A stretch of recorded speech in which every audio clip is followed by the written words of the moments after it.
Fuck after. Been playing Diablo 2 all day today. Oh yeah, that came out. How's that? Love it.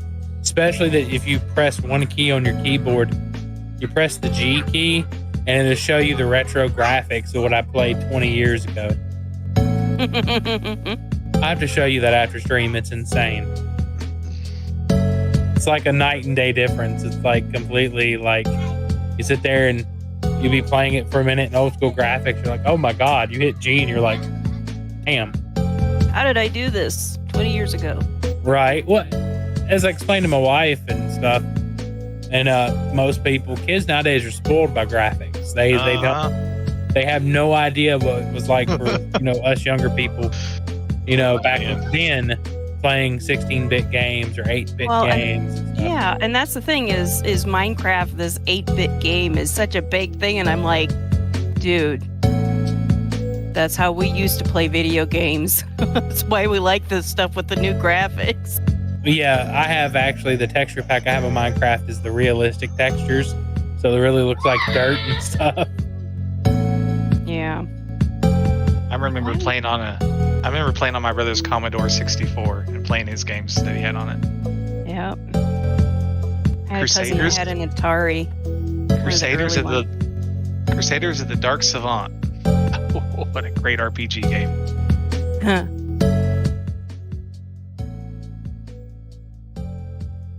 All right, so everybody's doing okay this evening? Oh, yeah. Real quick, Ken, remember Bard's Tale? Which Ken? Oh, Ken? sorry. Or yeah. I'm DM sorry. Ken? I call you Gally. So separate that out easier. Hi, Ivy. Hey, full house. Hell Should put yeah. money on that.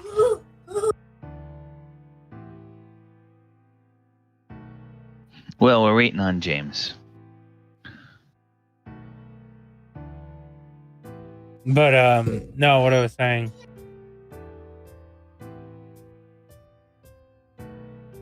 was like they also I love Game Pass now, but I have the whole Bard's Tale old RPG series that they updated to 3D. It's interesting. Instead of point and click, it's updated just like kind of like they did Myst. And right on time. There he is. Hello, Welcome, James. It's still players. It's still Yes. No. You're on time. Actually, you got there as the countdown timer was doing 3, 2, 1. Sweet. So, welcome everybody to Thursday night, presented by Sword Coast Chronicles. My name is DM Galabond, and I am joined tonight by the players. We have our intrepid band of adventurers who are in the city of Yartar, the resort gambling river city of Yartar on the Desserin River in the Desserin Valley.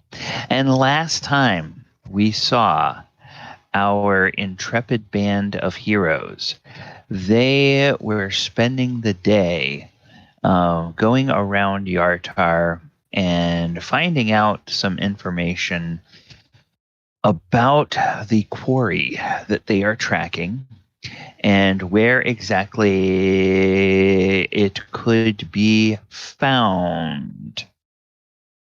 Okay. Thank you, William. I'll double check that. We'll check that at the break. Okay, the players went shopping during the day, and then they in the morning. Then in the afternoon, they kind of each did their own thing. A couple of them looked for connections that they had either in town or remotely, and found out some information. Falazure spent the afternoon fishing. A couple people went to one of the casinos and gambled here in town, and the rest of them just sort of spent the afternoon lounging around. And Krenraid, wow, he really ate a lot at breakfast, and he kind of had a tummy ache. So he spent most of the day in the suite back at the Fat Dragon Inn, just working off that tummy ache and trying to get some rest. Then in the evening, most of the party went to an extravagant dinner, a very extravagant dinner, over at the, what did we call it? It was something Raven, right?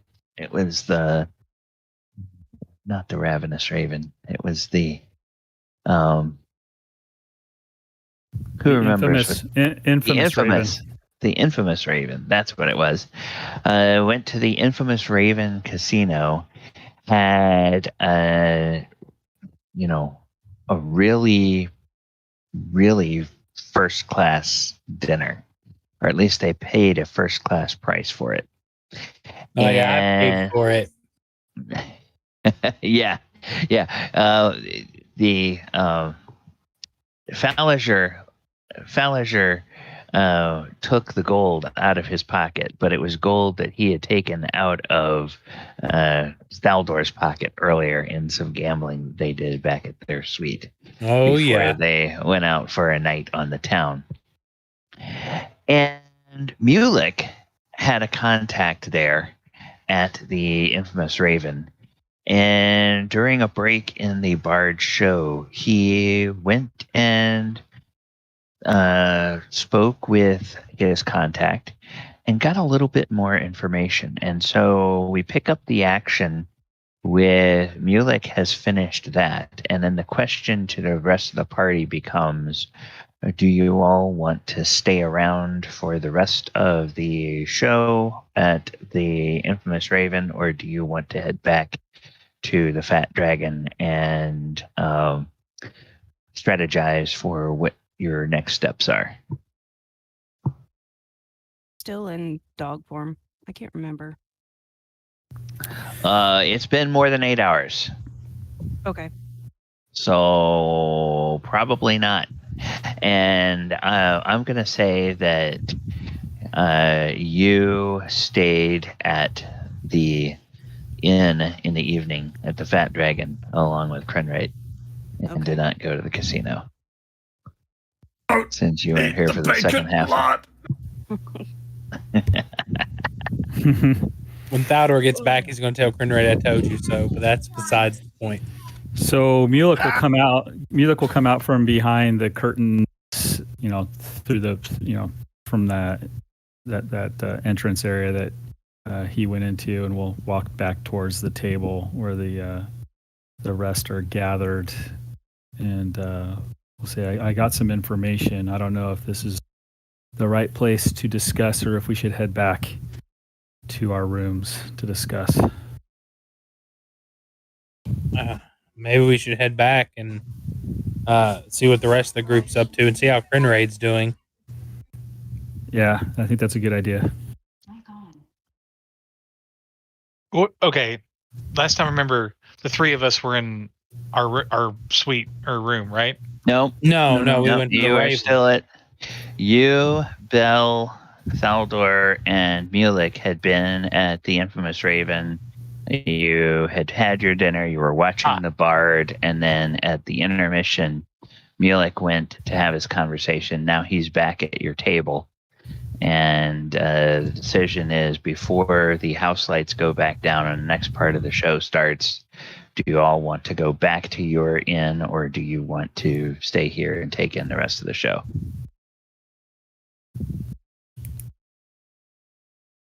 And we have one vote.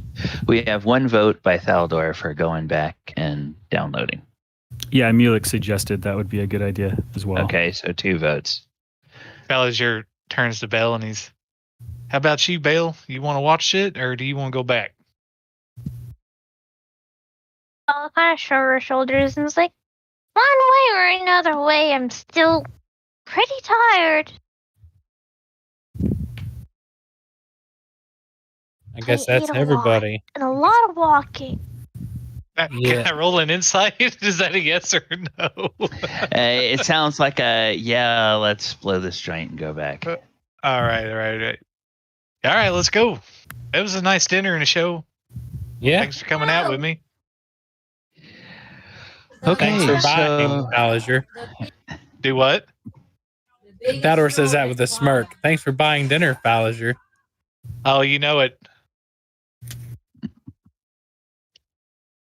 Oh, it always tastes better when you spend somebody else's gold. He gives you that like anytime, and he just kind of goes, gives you a wink. I look over at him and I go, as we're walking out the door, I'm like, it's okay. Next performance you have, I still get my 10%. And as you guys make your way across town to get back to the Fat Dragon, there is along the way, you wind up encountering, or you wind up hearing, and you don't need to make any perception checks for this because this person is not trying to make a secret of their presence.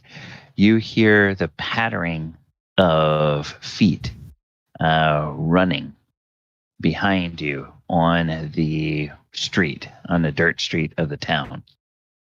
And you guys turn around and you see a youth. This is a juvenile. This is a kid who's probably somewhere like 11 or 12 years old.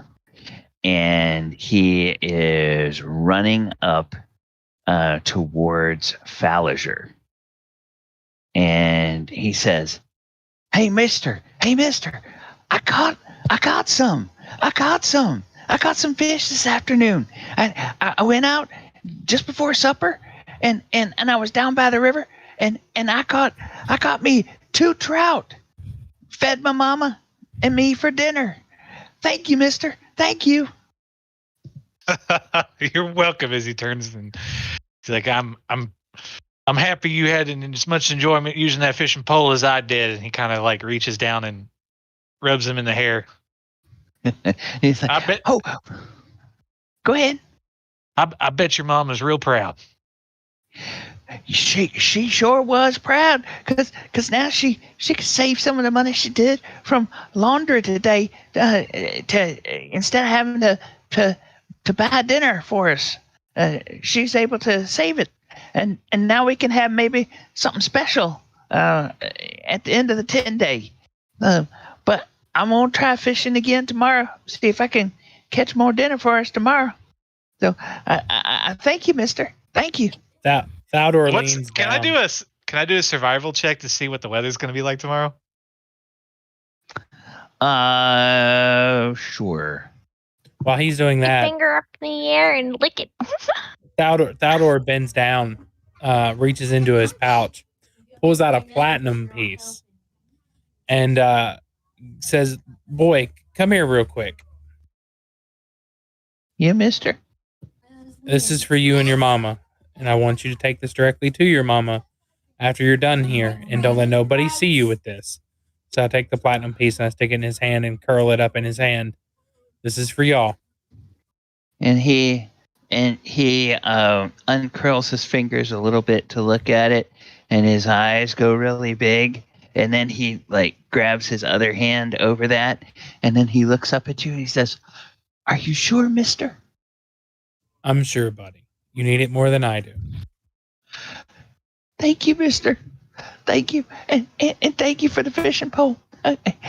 Y'all are the nicest people I ever met. You need anything, you let me know. I tell you, you tell me where you're staying. I come by every morning. I'll run errands for you. I'll do anything that you want. That's fine. You just tell your mother that you earned that, okay? If she asks where the hell you got a platinum piece. By any Okay. chance, does the kid have the fish on him or still smell like the fish? He smells vaguely of fish, but he smells of cooked fish, because this would be a little bit later in the evening after dinner, and most of it's not quite midnight. It's maybe an hour before midnight at this point, but the sun has gone down by now. Belle will kind of jump off of Falusure's shoulders and sniff the kid's hands and things like that, and kind of come up behind him and just nibble his pinky. That's not weird or anything. Oh, Just a wow. giant cat At least I lady gave him coming the up and platinum. nibbling you. This big cat is can help me, mister. This big cat is trying to attack me. Bell, and I pull a piece of jerky out of my bag. I think she likes you. Listen, you said your mama does laundry, right? Yeah, mister. Well, you come on back when you catch us at the inn. We're staying at the Fat Dragon, and you can grab a bunch of our laundry. Good Lord knows some of us need them washed. And he just kind of looks at Krenraid. Krenraid's back at the inn laying down. Oh, he just looks back at the group then.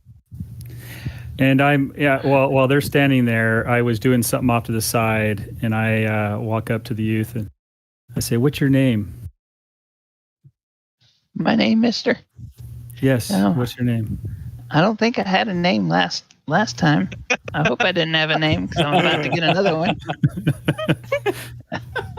Goober. Let's see. My name is Radford. Radford. Okay, and I look down at this stone I'm holding, and I speak into it, and I say, "This platinum piece is a gift for Radford and his mother." And then I hand the boy the little stone, and I say, "You show this to your mother with the platinum piece, and when you touch it right here, it will release the recording I just put into it. That way it'll assure your mother that you did not steal this platinum piece. You be a good boy." And you Yes, come on sir, and fetch mister. come on by and fetch our laundry, like I said. And what was I rolled? What's the weather going to be like tomorrow? Probably. Oh, Estimated guess. Estimated guess for this time 19. of year. It's gonna be a little bit cool, but probably mostly sunny. What's the river going to be? Lower, higher? Oh, I think you would have to have some sort of special weather sense or something for that. You can get a general idea, but nothing that specific. Yeah. Well, tomorrow will be a pretty good day for fishing. Oh, well, good. I hope so. I'm going to try to sleep fast and do a little fishing for just around sunrise in the morning, and then I'll come by and fetch the laundry for you. Sounds good. You run along now. I will do, mister. All right. Y'all take care. All right. So now we have that. And he goes skipping off, and he takes the stone and he takes the platinum and he thrusts them into a pocket. and he just kind of holds onto that pocket as he runs off and heads back, presumably towards where he lives with his mother. So, you guys get back to the Fat Dragon Inn, get up to your suite. You find Des there. You find Krenraid there. Des has been sitting there trying out some different herbals on his fellow party member and just sitting there smoking his pipe, sitting in the corner. Krenraid's just collapsed on the bed, face down. Yeah, Des, you quickly realize that, Krenraid's problem is he had way too much lard in that bacon and ingested way too much of it. And that just didn't agree with his system. So whatever herbal remedies the Furbolg would normally use for dealing with ingesting too much too much grease and fat, which might be nothing more than drinking, like some hot liquids or things like that, and just sort of basically letting the person get through it, because you can tell, okay, it's not serious. It's not gonna kill him, but he's just uncomfortable. You can easily dehydrate yourself by having the shits too much, Gotta make sure he doesn't get sick that way. Yeah. That's okay. I've got booze. But what Belle sees on the bed is a very comfy bed. So she'll jump off of the shoulder that she's riding on and just jump on Krenraid's back and sit there. I try to catch you quickly. Can I catch you? Confounded cock! You can make a dexterity check if you want to. I'm not going to make Belle make a dexterity check because she's leaping towards I didn't mean to roll with advantage, so 15. 15. Does that match or exceed Belle's armor class? Armor class is 19. Okay, no. So you grasp at her, and your hand brushes a leg as she goes by, but you miss, and whoomp, she lands on. I'm like, I am not responsible for what happens. On Krenraid. But afterwards, Belle would allow her to be taken off of him, just like carefully.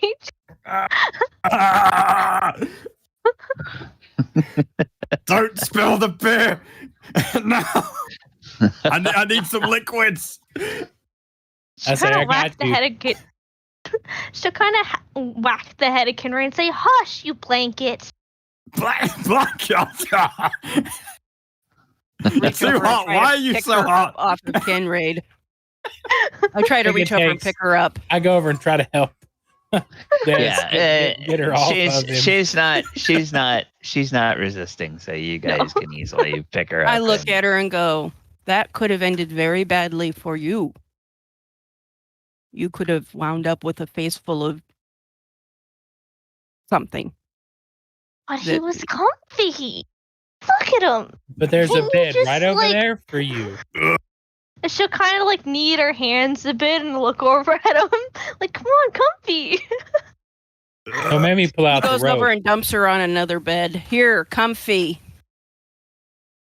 Fine, fair.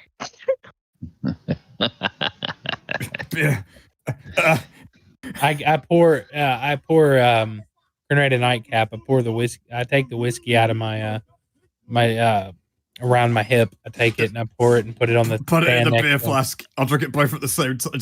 Just combine it. That should help clear you out a little bit. Fine. Oh my goodness! I pour the shot of whiskey in the beer. Oh my goodness! Falazure speaks of. He's like, "All right, everybody, you got dirty laundry. The Lord knows you do." And he looks at Krenraid. Yes. I found someone to wash it real good for us. You've run down the hallway, Krenraid. I think you need to definitely strip down. It's in a corner somewhere. Yeah. He's already in his long johns. The armor's in a corner somewhere. Des has just like completely avoided that corner. Yeah, this is the fat dragon is nice. It's not great, but it's nice. And they have a little cloakroom area for your soiled linens and used armor and whatnot before it gets cleaned and whatnot. So you can put that there, and it avoids its aroma wafting through the suite overnight. So you guys put that there. Now you're back here, and you have an opportunity to discuss what you all have learned in the previous day. And for Krenraid's sake, we'll just say that Krenraid missed out on most of the discussions. So I don't know if Paul had a chance to listen to the session or not. Okay. I did, but Krenraid clearly wasn't there. So okay, all right. As far as don't worry about it, Krenraid's just trusting you guys to lead the way.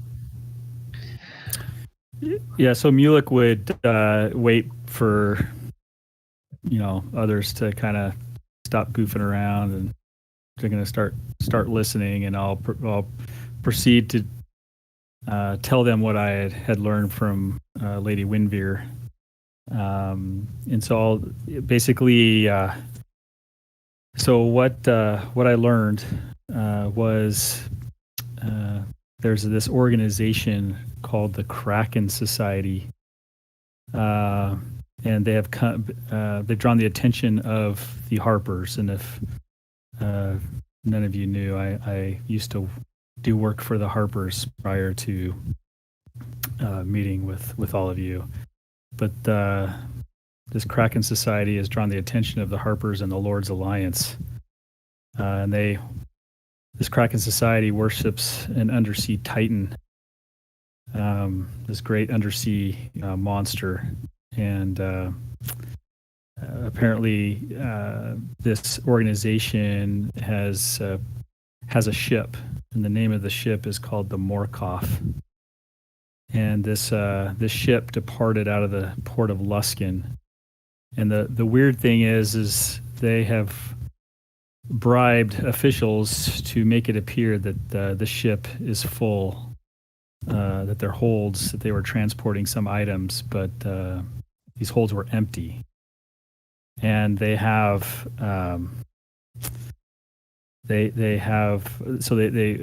make it seem like they're transporting cargo across the Sea of Storms, and they've got magical contacts out in some islands near. Some islands in the Sea of Storms out west from the west coast.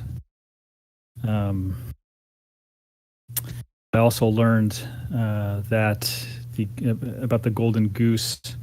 I think Thaldohr, you might have mentioned this name previously. Palming. Palming is this female human from the Far East, and she's the right-hand woman of Casper. I didn't know about Palming. I knew about Casper. Palming, yeah. I think maybe it was Des. Someone had mentioned to me Palming. I don't know if maybe it was. I don't know. It was not Des. I heard it from somebody. Anyways, Palming is this. She's the right-hand woman of Casper. She's the pit boss of the casino. She's very good with hand-to-hand combat, and she has a knack of noticing when someone is cheating. Something else that I learned was we had some discussion about the Cult of the Dragons, and apparently they are focused on this place called the Well of Dragons, which is an ancient volcano. And so the Harpers are aware of the Cult of the Dragon, and I can continue to communicate with Wyndvere to gather more information becomes necessary. So if we do decide to board the Golden Goose, or the Grand Dame as it's known, we should be aware of this Palmine character. Mm. And I'm not fully sure how the situation with the giants is associated with, or if it is associated with this ship, the Morkov. But apparently there is some type of tie between what has happened to the giants and this Kraken society. So I don't know if any of you have learned anything that makes sense or will add to knowledge. Besides what I've told you, those two seem to correlate. I didn't know that they were a society, but it seems to correlate that this Lord Caspin and his right-hand woman, needs to, we're going to have to infiltrate that. Now, I do have the connection once we're on the ship tomorrow evening. I just have to let them know by noon that we're going. And that reminds me, I got a delivery for you coming in the morning. So don't let me forget that, Mulek. But yeah, other than that, I mean, it correlates. I mean, I guess we got to, just use our resources and, pretend to have fun on the Golden Goose. Yeah, just be careful trying to pull any fast ones, Thaldohr. I know you're good, but we might want to keep an eye on this Palmine character before trying anything sneaky. I agree. It ain't worth the risk. I wasn't going to try to bankrupt the casino. I was born at night, not last night, guys. Besides, come on now. I think we all know if anybody's going to do any gambling, it should be me throwing the dice. Why you? Here we go. He's going to rub it in. Why you? He just kind of smiles. He doesn't say nothing. He was just kind of making an inside joke. Thaldohr sits there and pours him a shot of whiskey and just downs it. Yeah, okay. Have you ever seen... Or Des is just like, I don't get it. Yeah, I think we missed this. Oh, yeah, you guys did miss it. But yeah, don't worry. It'll all balance itself out in the wash. Well, but yeah. What wash? With the clothes? It was a figure of speech, Des, figure of speech. So I suggest we all get a good night's rest, prepare whatever needs to be prepared, because it seems like we're going to have an interesting evening tomorrow. That's what it seems like. What do you want? Sounds like we're going to need a boat, isn't it? Ugh. What are you going to want me to do? I stick out like a sore thumb. Can't you shapeshift into the cute dog or something? I can also shapeshift into something that's in the water as well. Maybe. How does Falazure feel like? Does he feel like he's safe? He doesn't need to take steps to disguise himself at all going on into this place, or kind of out of character question there, but. Well, that's up to the player to decide.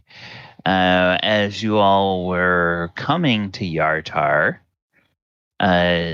Falazure was quite adamant in trying to ask people to keep a low profile so that they would not be noticed. And then during the day, Falazure started going around handing out gifts to random townspeople, one of whom has recognized him and come up to him. Now, of course, this person doesn't know Falazure's name, but he's recognized. And now the whole party has divulged where they are staying and whatnot. So it's up to Falazure. Now at least one person knows who this person is and can describe this wonderful benefactor and his friends who gave him these gifts. So that's up to you.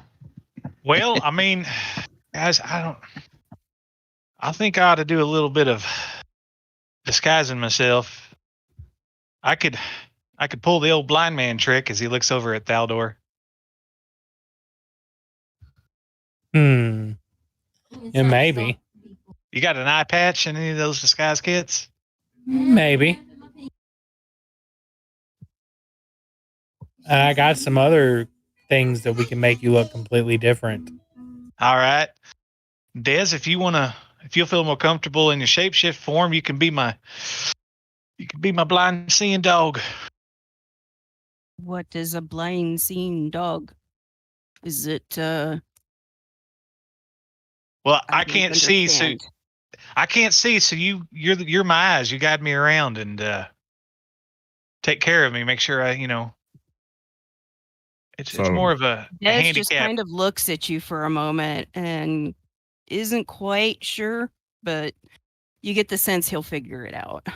With the same stare that Des gives to him, Belle will kind of look at him too with these narrow, like, how dare you type of eyes. What? For what? There's no guide cat. No, it has to be a guide dog. She is right. Guide cat will be better because she can talk.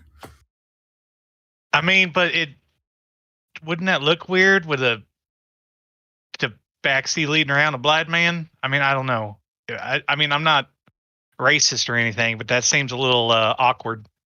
Well, I just came up with something. What if you're a high roller and you have a tabaxi assistant that leads you everywhere and you got lots of money? And I'm blind, right? Yeah. I like it. And I will have to blind guard dog, because then I need protection. No. That works. It's so crazy it'll work. I'm really concerned though. Like, what happens if you make yourself blind and you can't go back? Well, he's Krenraid. He's not really going to be blind. I can't let him do that.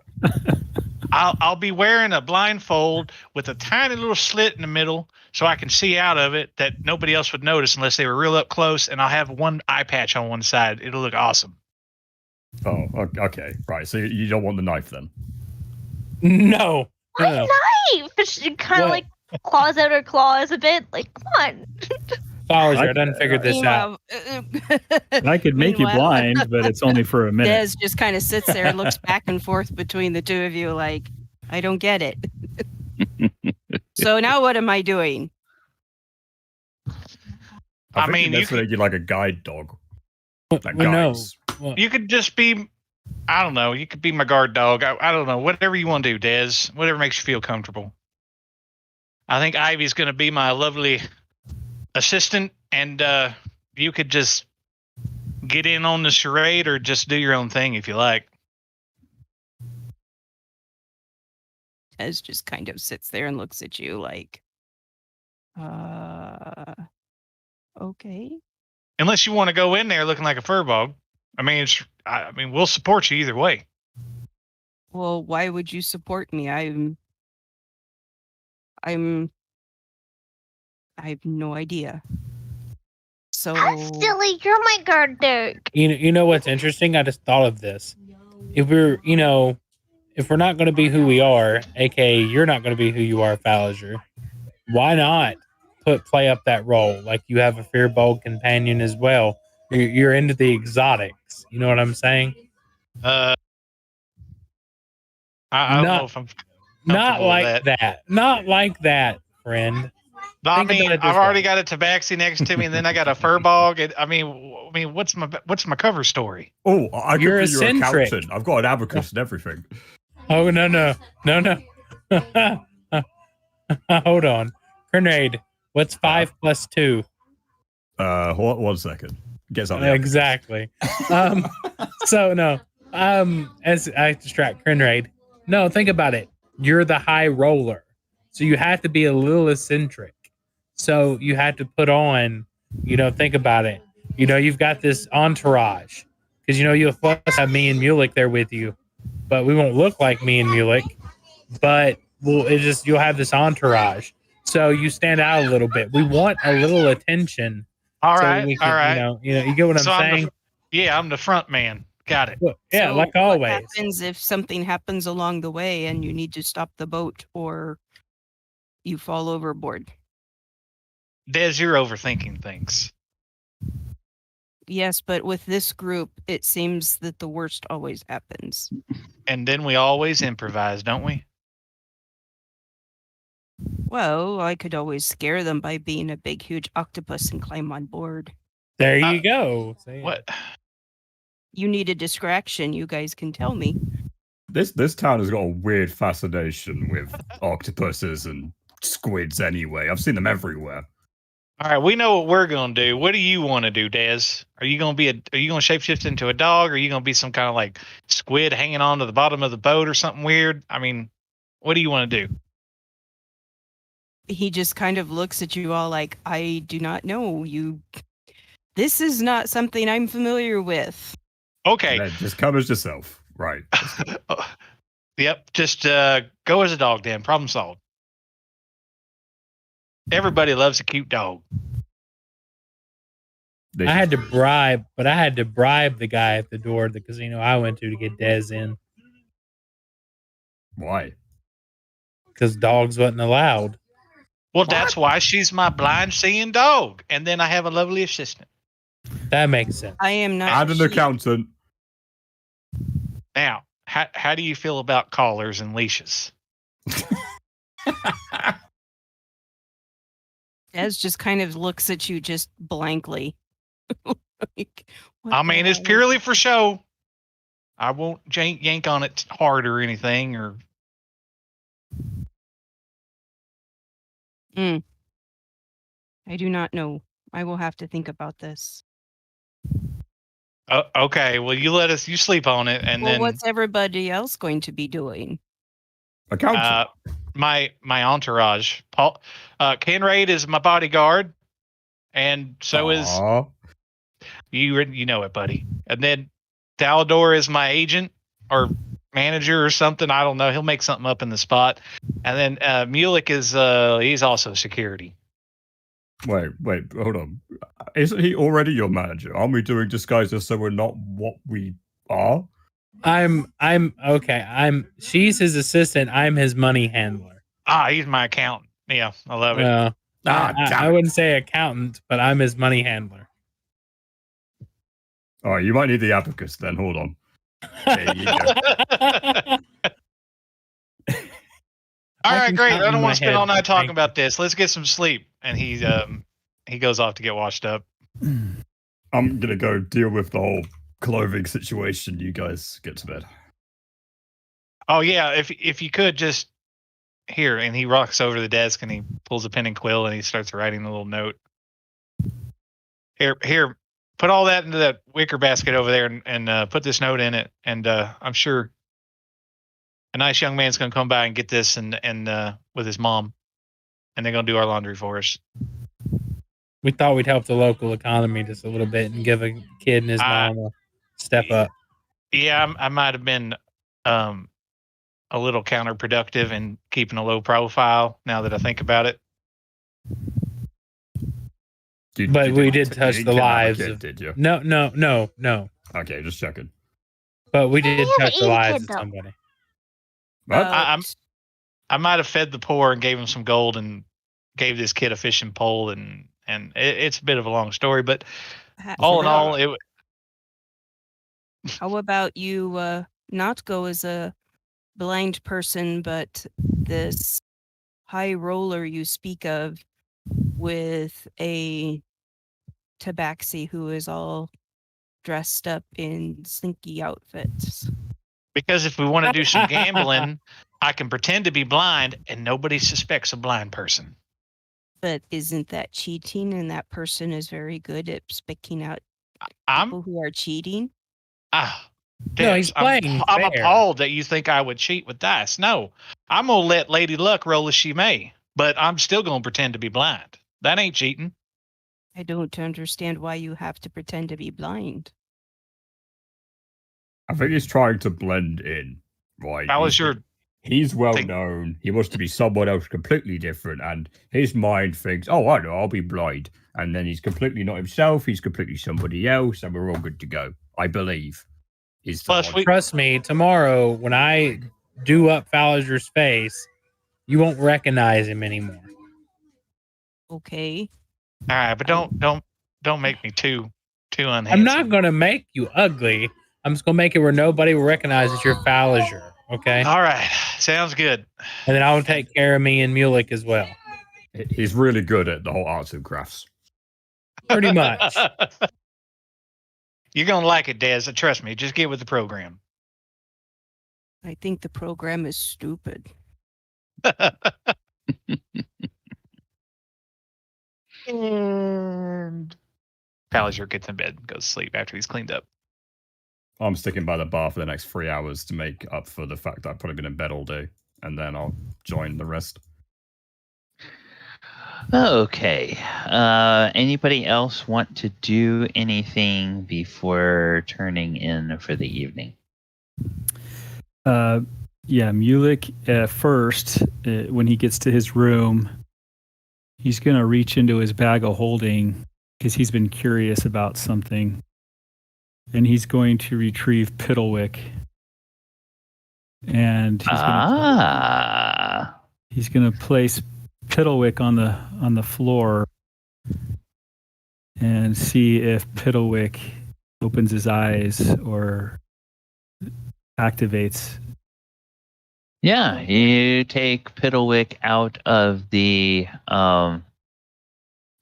bag of holding, and you put it on the floor, and it looks up at you, and then its little head turns around and it looks around like it's looking for your friends, and its head spins all the way around 360 degrees a couple of times. And then it looks back at you. And after it stands there for a moment, it just reaches its two little arms up towards you. And I'll reach down and pick him up. And I'll say, "Oh, Piddlwick, sorry to have kept you in my bag for so long. My friends are still here. They're in the other rooms. No need to worry. Can you do a little juggling for me?" And I'll set him back down.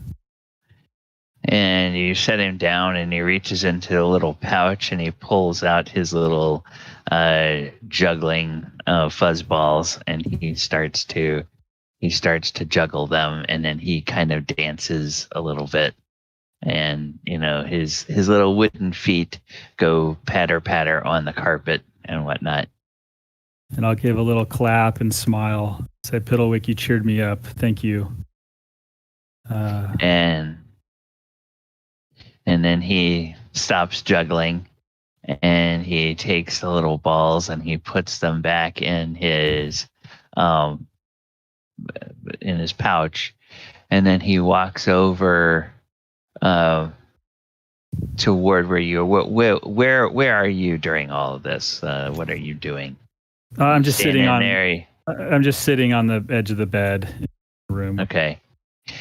He comes over, and he reaches his arms up towards you again.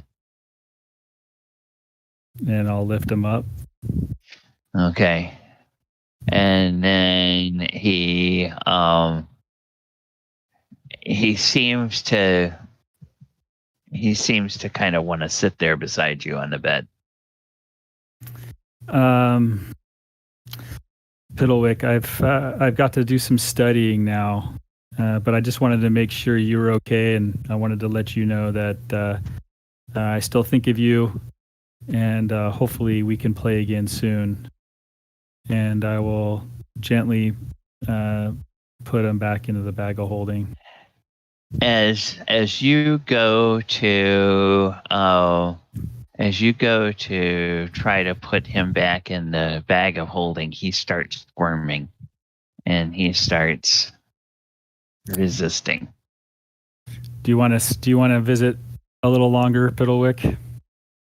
And he nods. Okay, you can visit a little longer. Do you mind you can sit here while I do some studying. Is that okay? And he nods. And if anyone comes into the room, don't be alarmed. Everyone is a friend here. When you say if anyone comes into the room, he opens his little mouth and you see the tube in his mouth. Yeah, I understand, but you do not need no need for that tonight. And then he closes his little mouth, and it's almost like his head sags a little bit. It's okay, Piddlwick. We can use that in a little bit, but not tonight. And he looks up and he just he straightens up a little bit when you say that.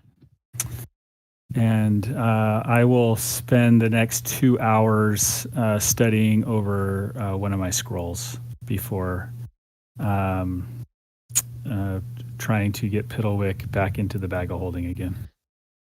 Okay. All right. Those 2 hours will eventually pass. But before they do, I want to swing around. Does anybody else have anything they want to do during the evening before retiring? We know Krenraid is in the bath for a bit. So, Belle, what were you going to do?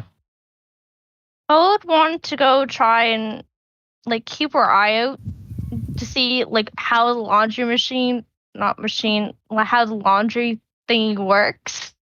She's just curious of, okay, well, if the child can do it and get special treatment, why can't I? Okay. Well, there's a closet, basically, and the closet has a large hamper, and the clothes go in the hamper, and Krenraid scribbles something with a quill on a piece of parchment, and he puts that parchment on top of the hamper, and then he leaves and he goes to to bathe. And so you sit there and you just watch the hamper, and you watch the hamper. So we're wondering, why is it not getting clean? So kind of move it around a bit, tussle it, and ugh. Okay, make me a dexterity check. 26. Okay. All right. You paw at it and you push at it and you manage to push it around, and the piece of parchment remains on top of the hamper. It doesn't fall off. She'll kind of scoff at it and finally give up, but she'll kind of walk around, check up on anyone. She'll probably stay up for a bit longer than the rest, just to make sure everyone gets to bed okay. Okay. As you're doing that, do Tabaxi get any kind of advantage on any kind of perception checks? Don't think so, no. Okay. Well, then make a straight perception check as you pass by everybody's door, and one will be good. Okay. Yeah, you don't notice anything as you pass by the doors of the others. All right, so you eventually go and find the room that you are either that you're using on your own or that you're sharing. I don't know how He'll be the sleeping at the end arrangements of Falazure's bed. So Okay, all right. So you got now. Remember, a tabaxi is like it's like almost as tall as an elf. So Yeah. it probably needs her own bed. He can move.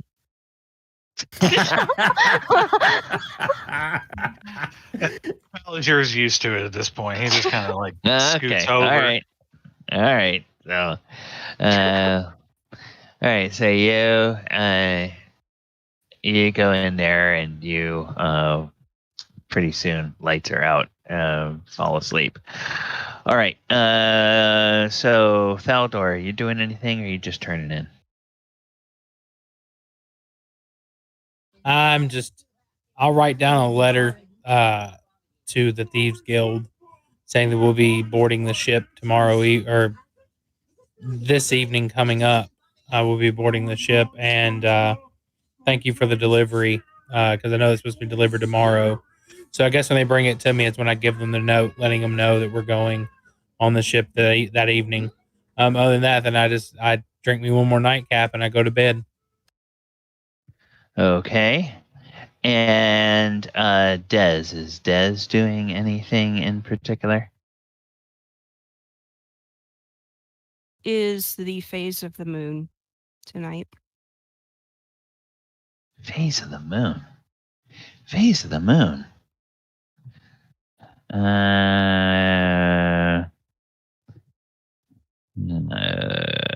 Let's just. And then we're gonna do this, and that's gonna be that. It is. Oh, it's a full moon. Actually, it's a little bit past a full moon. The full moon was a few nights ago. You can tell it's moving towards the last quarter moon. And so there's like a little edge of the moon is in shadow, but it's mostly full. He basically will slip out, and as the night gets a little deeper, and then goes basically for a walk to see if there are any other druids out in the area, out in the wilderness around the city or the town. Okay. Make me a stealth check with advantage as you leave.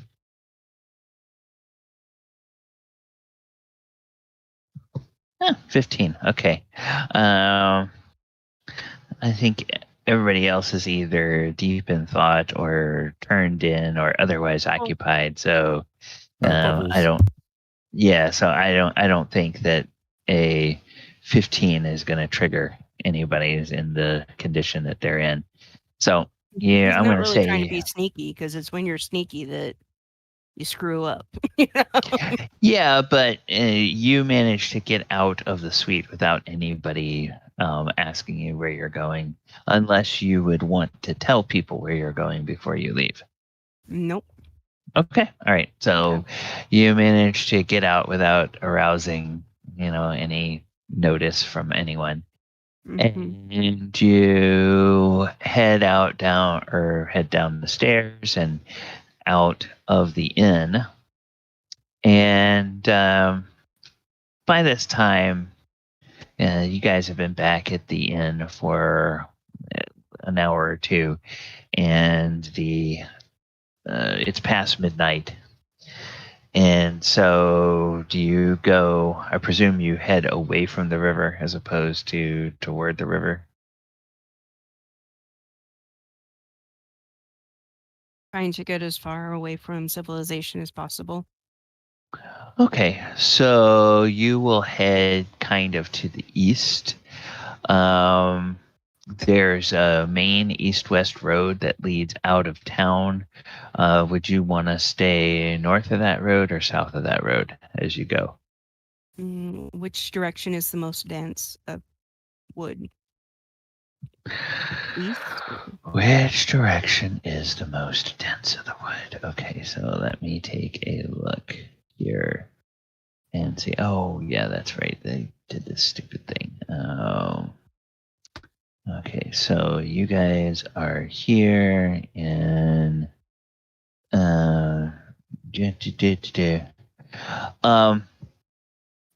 as you go to the if you stay north of the main road, which is called the Evermore Way, then it's grassy.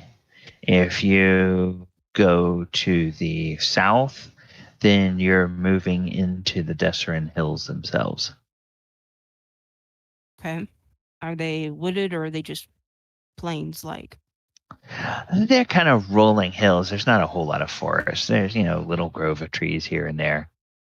Okay. You are probably, as the crow flies, I just want to make sure that, as the crow flies, you're probably about 90 miles, maybe 80 miles from the nearest forest of any size. Okay. It would mostly be just like meadows, rolling hills. Some of the hills are going to be a little rocky and whatnot. Okay. So I'll go out into the north side of things where there's more grass, and we'll try to find a small area of trees, perhaps along a waterway or something like that. And we'll just sit down and we'll pull out my panpipes and sit and play a little bit, just calming myself and communing with nature, so to speak. And that's pretty much where he'll stay for the rest of the night. Okay, so we will come back to you. All right. And then we have we know Falazure is asleep. Krenraid. Bubbles. Krenraid, you are enjoying a bath. With Bubbles. Okay. All right. So bubbles. They're the best kind. Getting there with my pipe of smoke monsters, making like fake whales dive into the water. Okay. You're in there about you're in there maybe about 15 minutes into your bath, and the door opens and a person comes in, and this is a bathroom, literally a room that has baths in it, in an inn, which basically means it's a large flagstone area, probably 20 feet by 30 feet, has big copper or iron tubs that sit on the flagstones. There is a stove over in one area, or in one part of the room, one corner of the room. There is a pump in that room and a big black cauldron that sits on that stove. And that stove, as far as you can tell, probably runs day and night, and is fed by wood and whatnot. And this big, huge cauldron is there. And when you want a bath, you go and you get a bucket, and you get hot water out of the cauldron and pour it into a tub. And as the water gets down a little bit lower, there's a sign: you are expected to fill a bucket from the well or from the pump, and then pour it into the cauldron so that it can get heated for anybody else that's coming in after you. So you have filled your tub. You're just kind of at the point of starting to relax there when the door opens and a person walks in. And this person, the house though, right? It's not that surprising. Yeah, and there's probably 5 to 7 tubs in this area, and they're spaced out, 5 to 10 feet apart. Each one will hold one large human comfortably. Would hold like 2 gnomes or 2 halflings comfortably. Would hold 2 humans, maybe if they were really, really friendly with each other.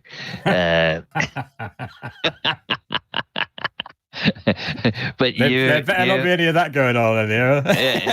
You have this one all to yourself, and the person who comes in is a half elf. It's a male half elf, and this half elf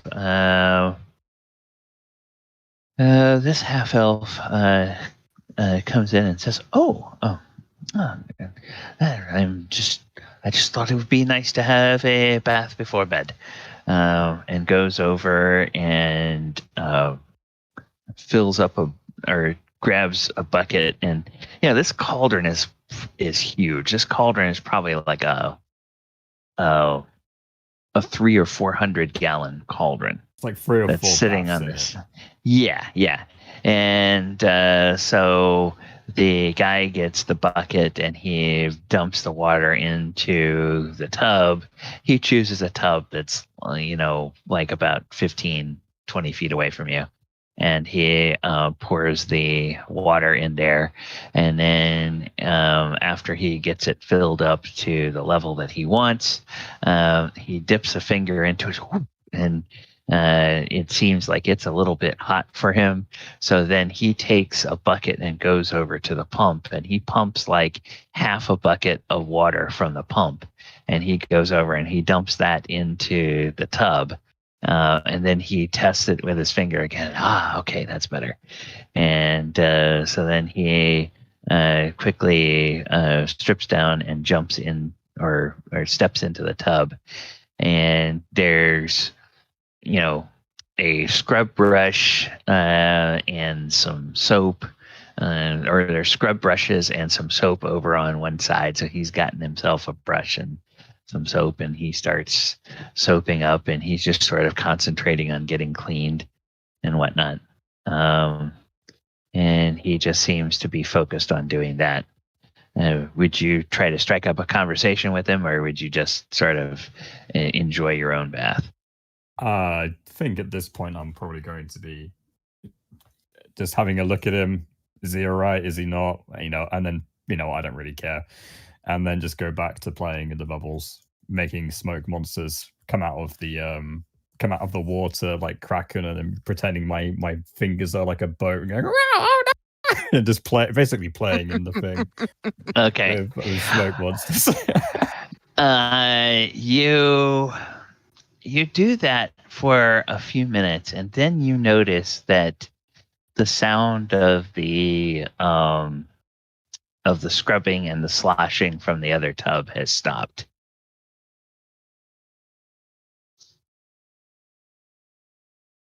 Please don't eat me. Nom nom nom nom shark.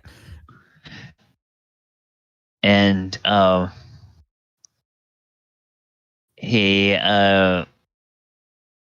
he looks over at you, and he's seeing these mysterious smoky shapes rising up out of your tub, or in some cases coming out of your pipe and then disappearing down into your tub. And he says, "Excuse me, are you a performer or a magician?" I'm a really good wizard, yeah. How can I help you? Also, it looks like you missed a bit on your leg there. There's a bit of dirt. Oh, wait, no, sorry, that's a birthmark, isn't it? Sorry. Oh, and then he quickly puts his knee down behind the edge of the tub, and he says, "Well, I have a curse. Can you remove curses?" No. Oh. Do you know somebody who can?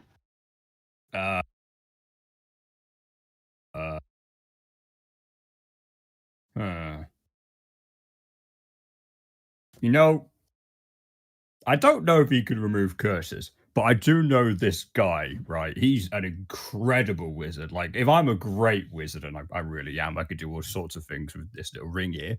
But this guy is a brilliant wizard. If anyone could do something like that, it would probably be him, or he would at least know kind of why not.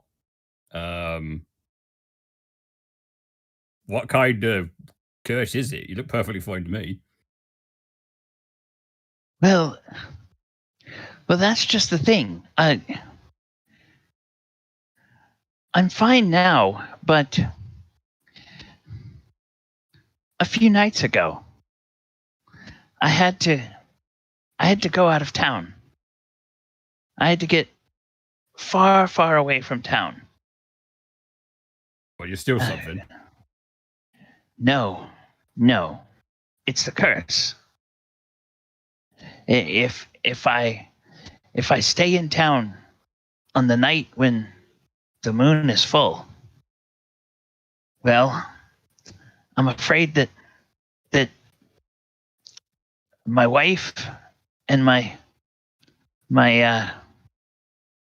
kids, they may not be alive in the morning.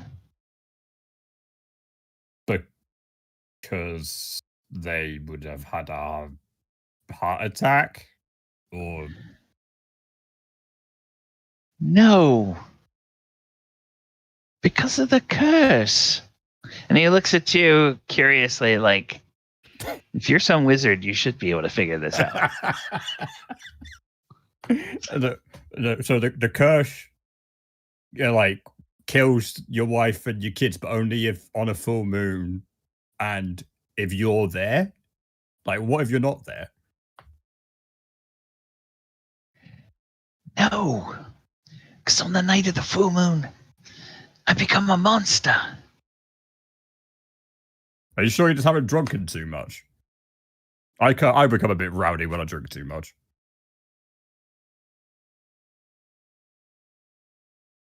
Oh, piss off. Oh, okay, right. There's no need for language. We're having here enjoying a nice bubble bath. Tell you what, look. I don't think you're a wizard. You would know about these things if you were a wizard. Oh, you want to bet? You want to bet? I'm casting something with the ring. What did you guys put in the ring? Mirror image, cure wounds. I think it's 3 cure, 3rd level cure wounds, 1 level mirror image. So I'm going to cast mirror image on myself. Oh my god.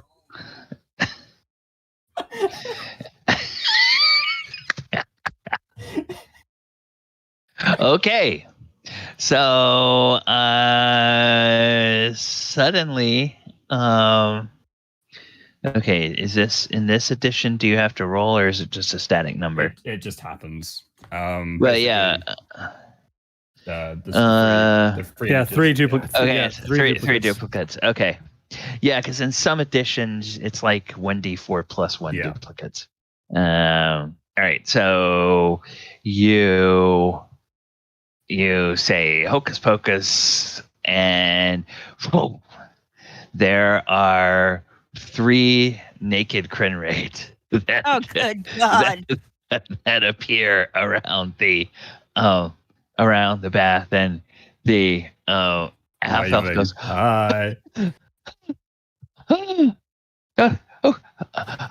I'm sorry I doubted you. I'm sorry I doubted you. Don't hurt me. Don't hurt me. Don't hurt me. I'm not going to hurt you. These guys are my mates. A few years ago, I got bitten by a monster on the night of the full moon. Okay. And now, every time it's a full moon, I become a monster. That does sound like that would be a real pain in the ass. And he nods. He says, yes, it is. And I have to taste blood. So I go away from all towns. I go and I try to find a herd of deer or something like that during the day. And then I wait. And at night, I become the monster. And I go and I chase down the deer. And I have to kill and eat. Like a really young lamb and just tie it around your chest and just stand in the middle of a field. Like, how much blood are we talking here? If I kill and taste the blood and eat enough to fill my belly, that's enough. But I know that some people, I've heard stories that they kill their own families. They murder their neighbors. Because they don't know what they're doing. And you don't know what you're doing. No, in the morning I always wake up in I learned to strip down before I go to sleep because my clothes will all be ripped and shredded with claw marks. And then I wake up sometimes miles away from where I lay down. And I don't remember how I got there, but my hands and my face and my teeth are all covered with blood, and I can taste the raw meat in my mouth. Ugh. In the morning. Well, I've got this guy, right? He has this really delicious sauce, so that would probably sort out that problem because you got to get rid of that taste in the morning, don't you? I personally would recommend a bit of booze. But yeah, why don't you just get like a little lamb or something you could easily carry around? Just walk into a field and just tie it around yourself with a piece of rope. You ever heard of the donkey and the stick, right? Except, this time the donkey has the carrot already in its mouth, like it kind of does.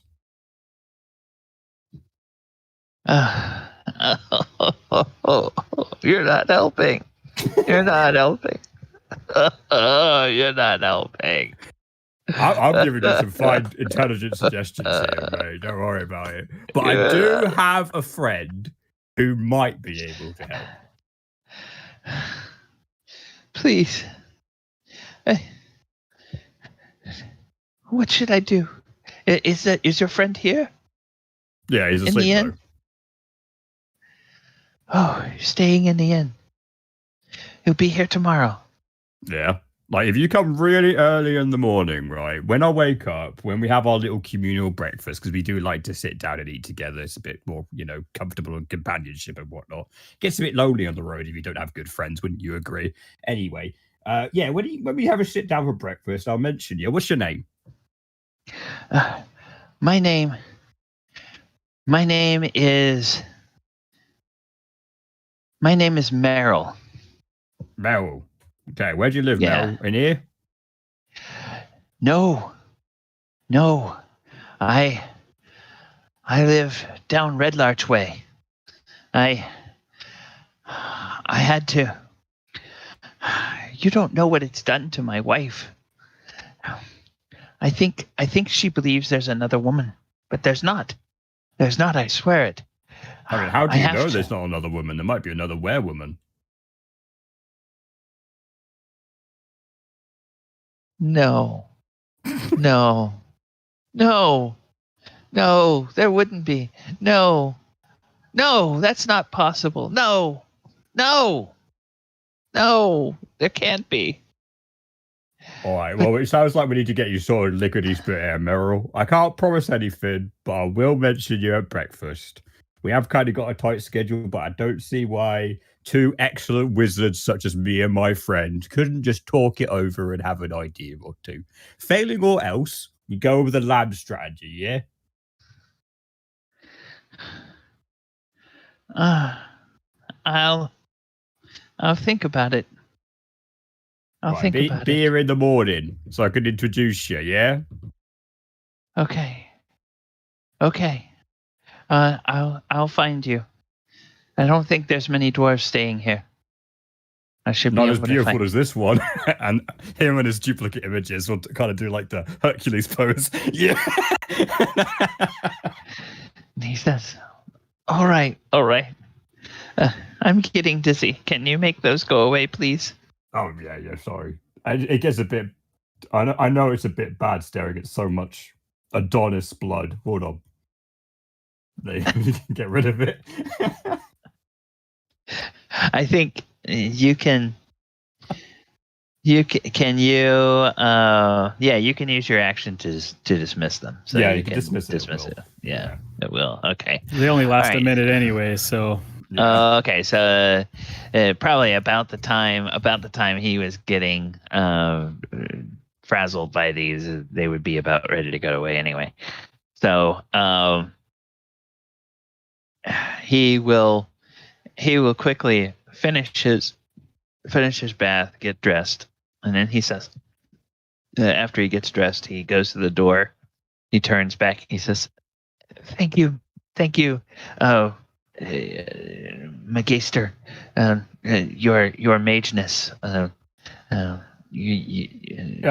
name's Krenraid. All right, I forgot to introduce myself. I'm sorry. I get like that in the bath.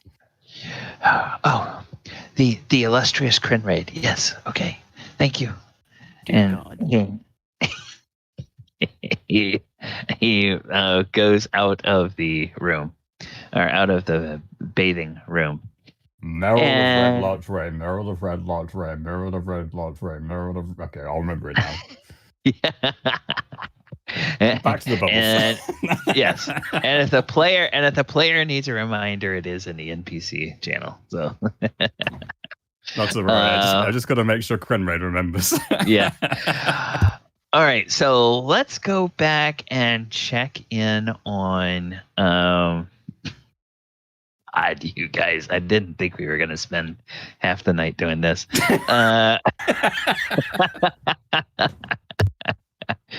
Viewers, you see what I have to put up with this group. You don't know us very well, do we?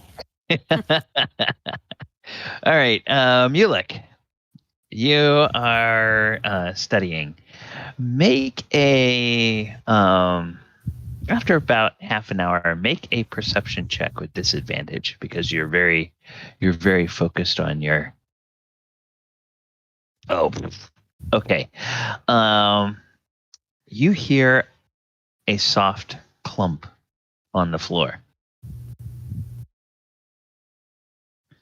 next to the bed. Okay, I'll look. You look over and you see that Piddlwick has climbed down to the floor, and he finds a little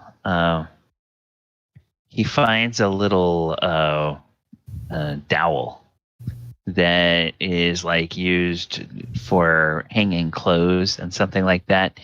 And he takes this little dowel and he holds his arms out kind of in sort of a military posture, and he holds this dowel, but one end of the dowel in one hand, and rests it on his shoulder, and he begins doing like this little march, and he marches over toward or he marches around the perimeter of the room, and he's and then he goes over and he gets near the door, And then he just sort of stamps his little feet, and he then takes the dowel off of his shoulder, and he just sort of puts it in front of him, plants it in front of him between his feet, sort of like a cane. And then he just stands there and he looks at the door. Piddlwick. And then, go ahead. And then now you have in your room, you have the IG in here, right? Yeah. Yeah. And then as he's there, his little head just slowly turns and looks over at the IG. And as he's looking at the IG, his mouth opens. Piddlwick, stop. He's my friend. He's our friend. And his head turns and looks at you. And his head turns and looks back at the Iron Golem, or the Shield Guardian. And he looks up at the Shield Guardian's head, and then he looks back down towards its knee, and he looks back up, and he looks back down, and then he takes the little dowel and puts it back on his shoulder, and then he marches over towards the Shield Guardian, and he puts the little dowel down on the floor, kind of like it's a cane, and he takes one hand and he reaches a hand up and out towards the Shield Guardian, like he does when he's trying to shake hands with somebody. I'll look to IG and say, it's okay. Piddlwick's a friend. You can acknowledge the friendship. And the Iron Golem's head turns and looks down. And then it sort of leans down, and it takes a large hand and it picks Piddlwick up. And it sort of brings Piddlwick up, and it holds Piddlwick in the palm of one hand and sort of stares at it. And Piddlwick stares back at the IG, and they just sort of stand there for a few minutes. All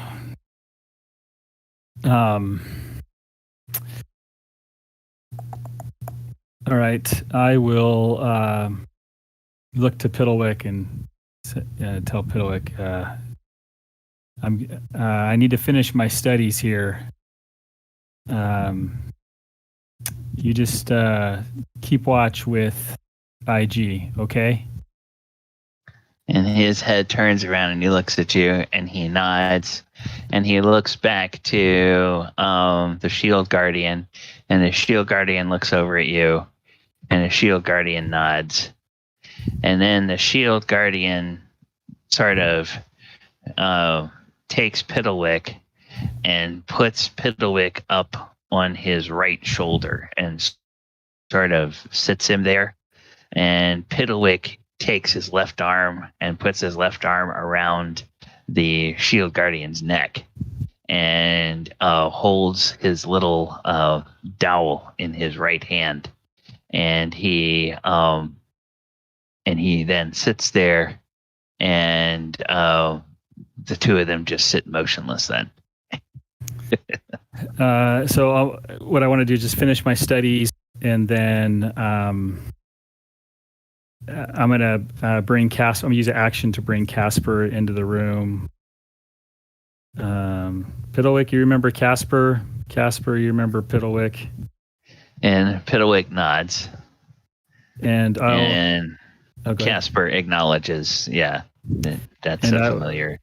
And I will just communicate to Casper through my mind, say,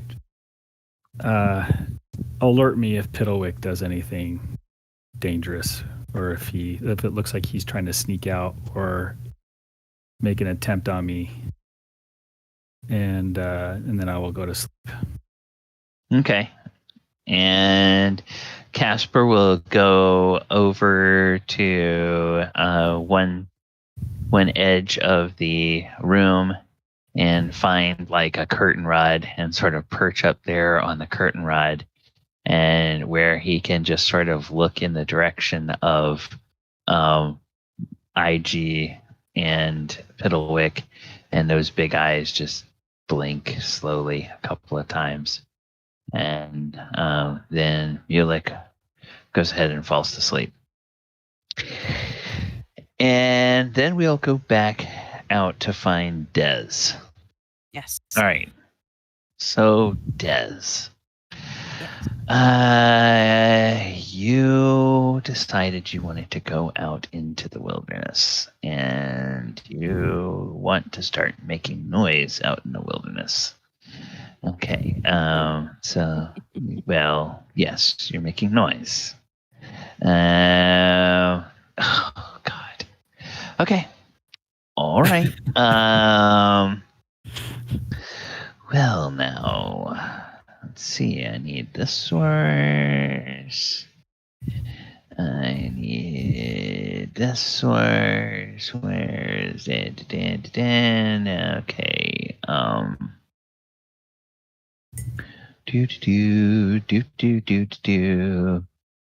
Okay, there we go. Perfect. And then I need to find. Okay, so.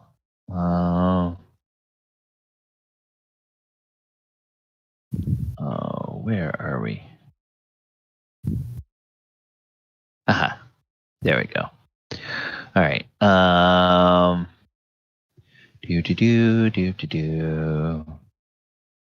It's not that, it's that. There we go. All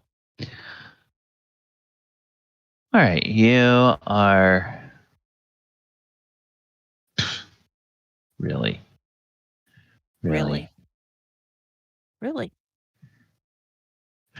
Okay, so it's probably gonna be 75%. Yeah, all right, so let's do this. Okay.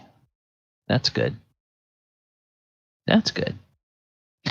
All right, what sort of you're playing your panpipes. What sort of thing are you playing? Are you playing kind of a ballad? Are you playing a like a jig? Are you playing No, it's what kind of soft and low, kind of almost like a lullaby.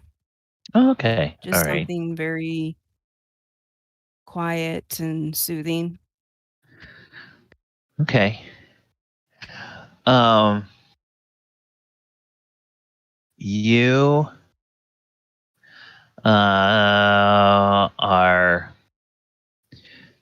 You are playing and playing and playing,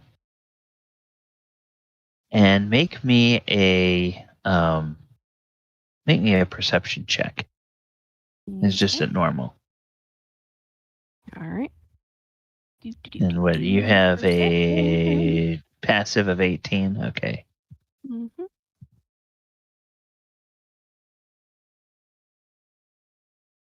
All right. So, okay. Yeah, I know that they don't have that. As you are playing, you suddenly hear the sound of some dried grass crunching, or maybe it's twigs breaking not too far away. So I keep it's a little bit behind you and to your right. Okay. You think? Okay. So I'll keep quietly playing a little bit for a while, but my ears are perked up, so to speak, and kind of swiveled in that direction. Okay.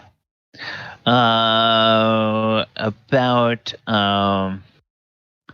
3 or 4 minutes later, the sound moves a little closer. Okay.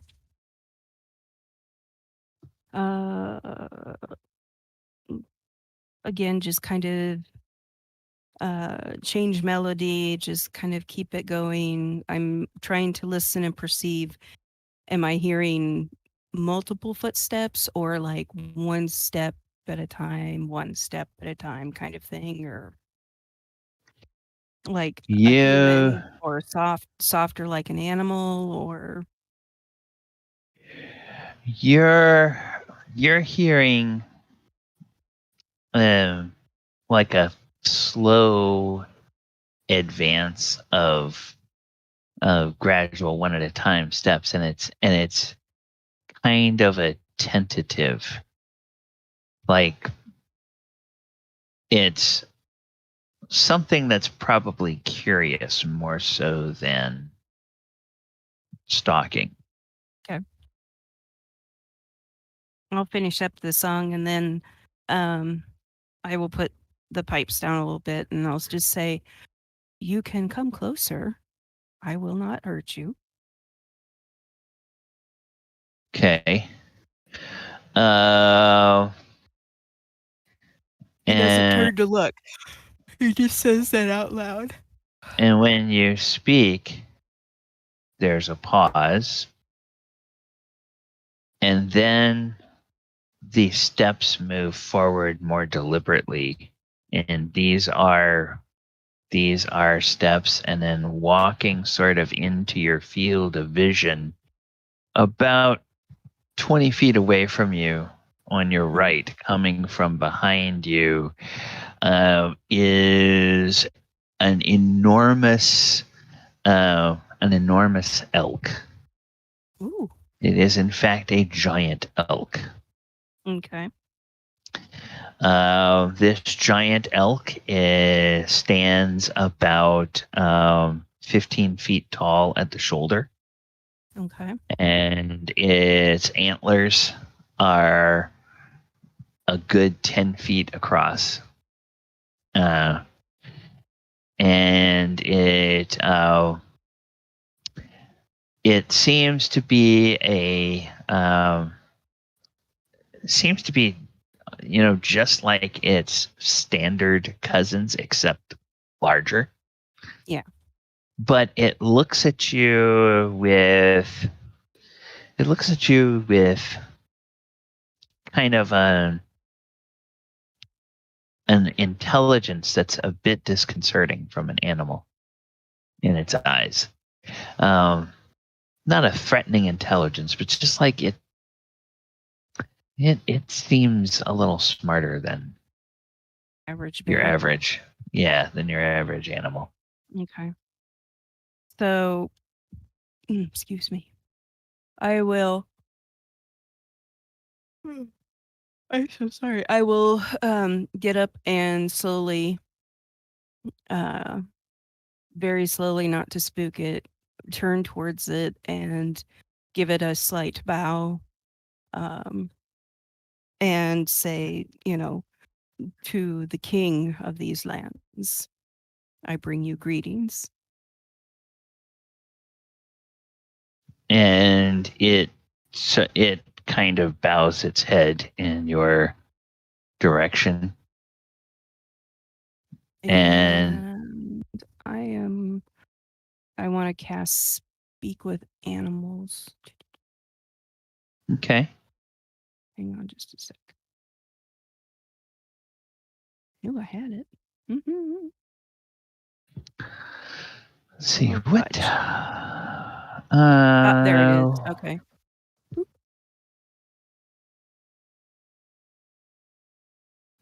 Okay. Speak with animals. Yeah, there's nothing else to say. Oh, and I also have. I also have this one. Okay. Yeah. Yeah. Well, the first one allows you two-way communication. Yeah. The second one only allows you one-way communication. And and it as soon as you as soon as you cast that spell, speak with animals, and you talk to it, it makes soft beast-like noises, which of course you can understand as speech. And it seems to give a little chuckle and says, "Welcome, brother of nature. How are you? You have the magic that lets you understand my words, though I need no magic to understand yours." Such is the way of druids. And it has been a while since I have spoken with another such as you. So I fear I am slightly rusty. Oh, it is. It is a dangerous time. The druids of the circles in this part have been. There are fewer now, and more that are false. Oh? Yes, As they in follow. more that are impersonating, or they have fallen to some other spell? They follow the great burning. They seek only to burn. They do not tend the trees. They cut the trees and they pile them, and then they burn them, and they bring forth living flame that walks from the fire. They are bad. Do I have a clue of what this is, or is this something? Make a nature, or make a, would it be nature or survival? Make a nature check, because it's using its kind of frame of reference to try to describe something to you. Oh, yeah. Sounds like it's trying to describe like fire elementals. Gotcha. Okay. And I will nod. I have heard of these. Who brings them forth, and to what purpose? The purpose is to burn. It brings them forth a bad people that claim to be brothers of nature, but they want to burn nature instead. Dear. That is not good. Not good at all. How long have they been here? How many moons? Oh, 7 or 8 moons at least. There was a large encampment of them in yonder direction. And it just sort of nods its head sort of back towards the deeper into the hills. The opposite way that you came. You came north, so it's looking south. And it says there was a large group of them, but some two legs came, and they rose up and fought them, and then creatures came out of the ground to fight them as well. And their tower was burned by their own fires. Ah. And they abandoned that place. But from the True Tree Brothers, I hear that there is another place they have started to gather once again. And where is that? Can you tell me? It is farther Same direction. Farther by. Have you seen that? He's indicating farther to the south. Yeah. No, but some true tree brothers have. Some have had to flee, and I have borne them on my back many hours through the night and the day to get away. Oh dear. Oh. Do you hunt these? I am new to this place, but if this is something that is a danger to us all, then it needs to be something that I take notice of. I have friends that will be able to help me in this endeavor once we are done with our current mission, so to speak. You follow a task. Yes. You hunt. You hunt for something. Yes. Well, I will bring word. I now know your scent. I can tell the other tree brothers of you. Thank you. And where I found you on the night when the stars were so. You will be able to find me if you must need me immediately. I am with others of my kind or my party down in the encampment or the town of the humans. By the river? Yes. Oh. Bad place. Yes. Many hunters there. Very stinky there. I stay away.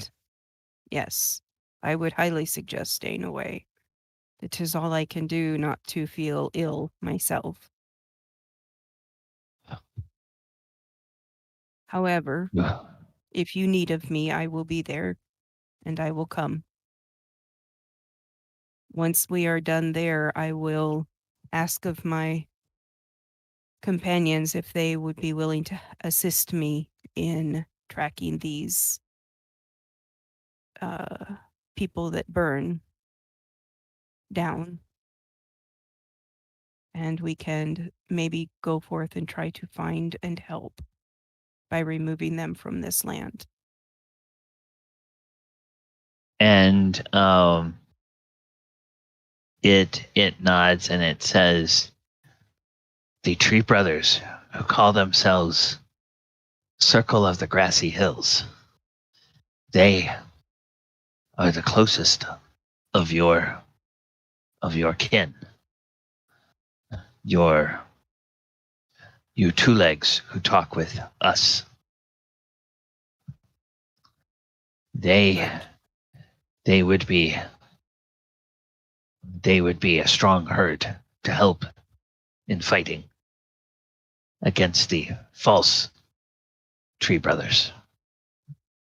False brothers of nature. I will put this in my mind to make sure that it is thought over, and once I am free to pursue this, I will try to find you to lead us to this place, if you are willing. And it nods, and and then it raises its snout and sniffs on the air, and its tail goes up and says, I smell the scent of the wolf. I should be going. And then it turns and it bounds off in that way that elk do. It just sort of bounds off into the trees nearly silently, even despite its great size. And it's very soon lost in the dimness. Yeah. All right. And hopefully that, I think, is wolf man that is out hunting. Yeah. And I think that's going to be a good place for us to take our break. So I'm going to go ahead and move us back to the make sure we're on the slate. Then I am going to go ahead and bring the music back up. And I'm going to set the timer for about 10 minutes. And thank you once again, William. I did realize what was going on there. So I think I've fixed it. We do have a new Discord. That should be a link. I had not set the timeout properly on that. So thank you for the notice. All right.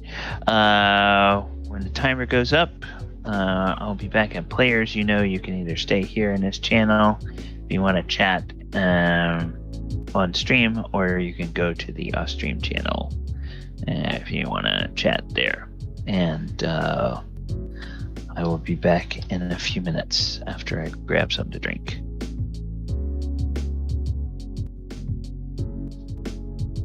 That was some long RP. Oh yeah, I wasn't expecting the long Piddlwick thing. I'm not gonna lie, I kind of like it. It's a change. It's a complete change of pace to our normal game, and I'm not really feeling like it's a bad thing. Like, we've got a lot of character exposure, and I've learned a lot about the character and what it feels like just listening. That's fair. But it was long. Holy shit. That was what, 2 hours ish? Yeah, it was a bit. All right, I'm gonna be away for a sec. Not a problem.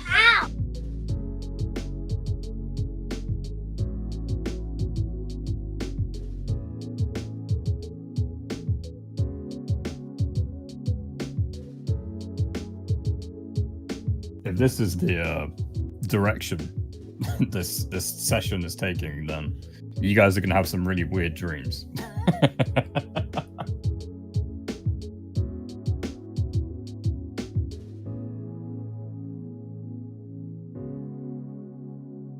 So funny, Ken.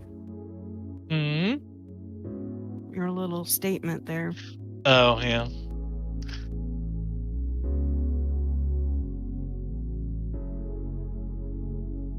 Oh, Falazure's got a all-natural foot warmer. Oh, you do?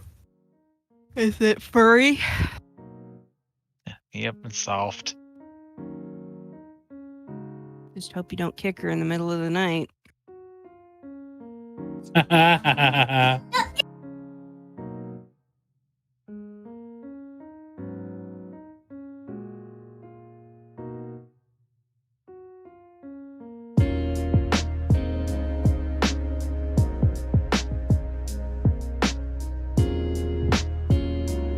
Got my whole house decorated for fall.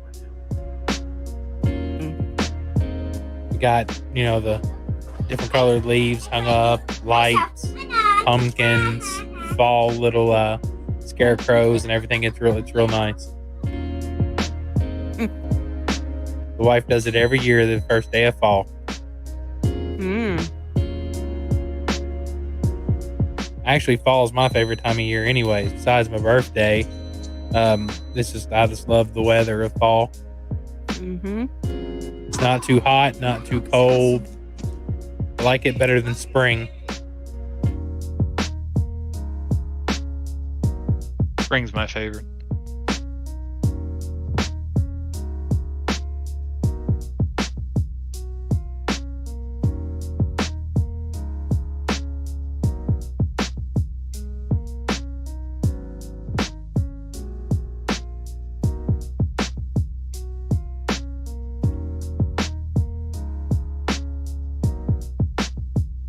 I think for me it would probably be fall, but that's because the weather's quite a bit different over here. Got a buddy in Australia. Could you believe that? Let's see, September, October, November, and December is like around their summer season. I do. got family over there. Like, so, you know, how was your Christmas? Did you see any snow? Like, yeah, no, absolutely not.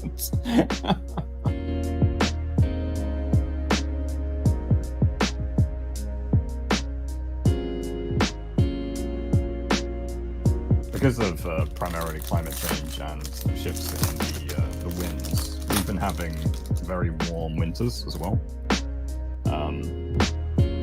We had the hottest day on record, I think, last winter in like the 10th or the 1st. It was like the 1st of December, and that was the hottest day we've ever had. So it was like a heat wave that came in the middle of Christmas. It was very, very odd. Was it temp? I can't remember. I think it was like 42, 43 C. Mm-hmm.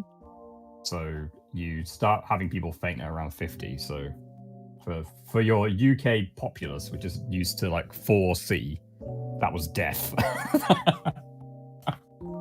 Like, I think our average temperature is like -3 centigrade. So I think it's. I mean, I kind of think it's funny that, you know, everybody talks about, you know, climate change and global warming and stuff, and it's like, do you realize before the Little Ice Age happened that England was actually warm enough to grow better crops of grapes than France? And France was having a fit because, and this is during the Middle Ages, but France was basically pissed off that the English were basically making better wine than they were at the time. So it's cyclical, but I thought that was kind of funny learning that was that. And then all of a sudden we had that massive, you know, Little Ice Age, and I think there's an account somewhere about basically there were glaciers, just huge, massive amounts of ice and snow moving south, and it was to the point where these guys, you know, like Christian monks or something like that, had gone out and were basically trying to place blessings upon the ice or on the land, basically to try to make it go away, because you could actually see where it started and where it ended, you know, I mean, what as else it was pushing its way south. In that time period, yeah, you gotta start praying. I mean, what else are you gonna do? Mm-hmm. So, yeah, that was just one of those things. I think for me, the countries that I love, the weather that I love the most out of any country has got to be places like Sweden and Norway, because they have about 3 to 4 months of just 10-foot snow blocking the entire door, covers the entire house. You can't get out without, you know, having the machinery to be able to do it. You basically have a door on the top of your house where you literally just step outside and start shoveling. It's a literal battle. I stayed over there for 2 months during the winter because I've got some family over there. And it's a literal battle every day. You're going out, you're shoveling the snow away from the door, and you're creating a hole out of the snow like an igloo to try and get out again. And because the water freezes solid and they use some chemical mixture, it kind of like is more stable. So you essentially create like a mine shaft out of the snow from your house to get to the street. And the street obviously is covered in snow. There is no road anymore. It doesn't exist. Well, that's the thing, is that they're what was it? I saw this one guy was over there, as I can't remember, it was one of those countries, but he just got so tired of shoveling that before the winter really started to kick in, he literally made himself a tunnel out of like straw bales. Yep. You know how you can curve them up to make them basically hold themselves and a whole bunch of weight on top. So yeah, he was just like, you know, and he just had this tunnel out to the street and had to do very little work on it for the rest of the winter. It just piled up over the top of it, and you know, they had to stoop a little to go through it, but at least they didn't have to try to dig themselves out every time. It was absolutely nuts. And then 4 months later, winter's over, pure sunshine, beautiful weather for the next 8 odd months. Like there's barely any rain.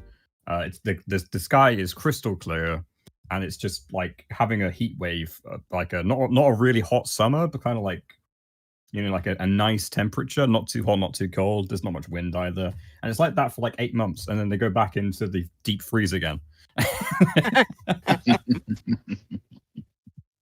I love that weather. That's great because the houses are built tough, right? Their houses obviously have to be built tough, but because they're built so well, their heating is like perfect. They have really great insulation, and the heating underneath the floor and everything else like that is really spot on to make sure obviously you don't freeze over the winter period. But of course, that means during the rest of the year where you have lovely, almost spotless weather, they have really great cooling too, because the house just cools itself. All right. Is everybody back from break at this point? Yeah. Okay. All right. Well, then, Des, we left you at the end of your conversation with the elk. Would you head back to or when are you going to head back to the inn? You've got a Norton ad in your Twitch stream, by the way, Kelly. Just so you know. Sorry? Are we sponsored by Norton Antivirus? Oh, okay. Okay. All right. Just a heads up. Yeah, thank you. All right. He would have sat for a while longer, and then a couple hours before dawn, he would have meandered his way back in, and he would have finally done disguise self and just come in looking like a human. Okay. All right. Comes to the inn looking like a human, goes upstairs, goes into the suite, uses his key, gets in. All right. Did Des sleep at all? A little, but not enough. So he basically enough, just lets himself in, and then he crashes. Okay. So he has not yet gained the benefit of a long rest. All right. So he's working on it. Yeah, things that reset for a long rest will not reset for Des. For everybody else, we'll say that you have gained the benefits of a long rest, and all of those items reset. In the morning,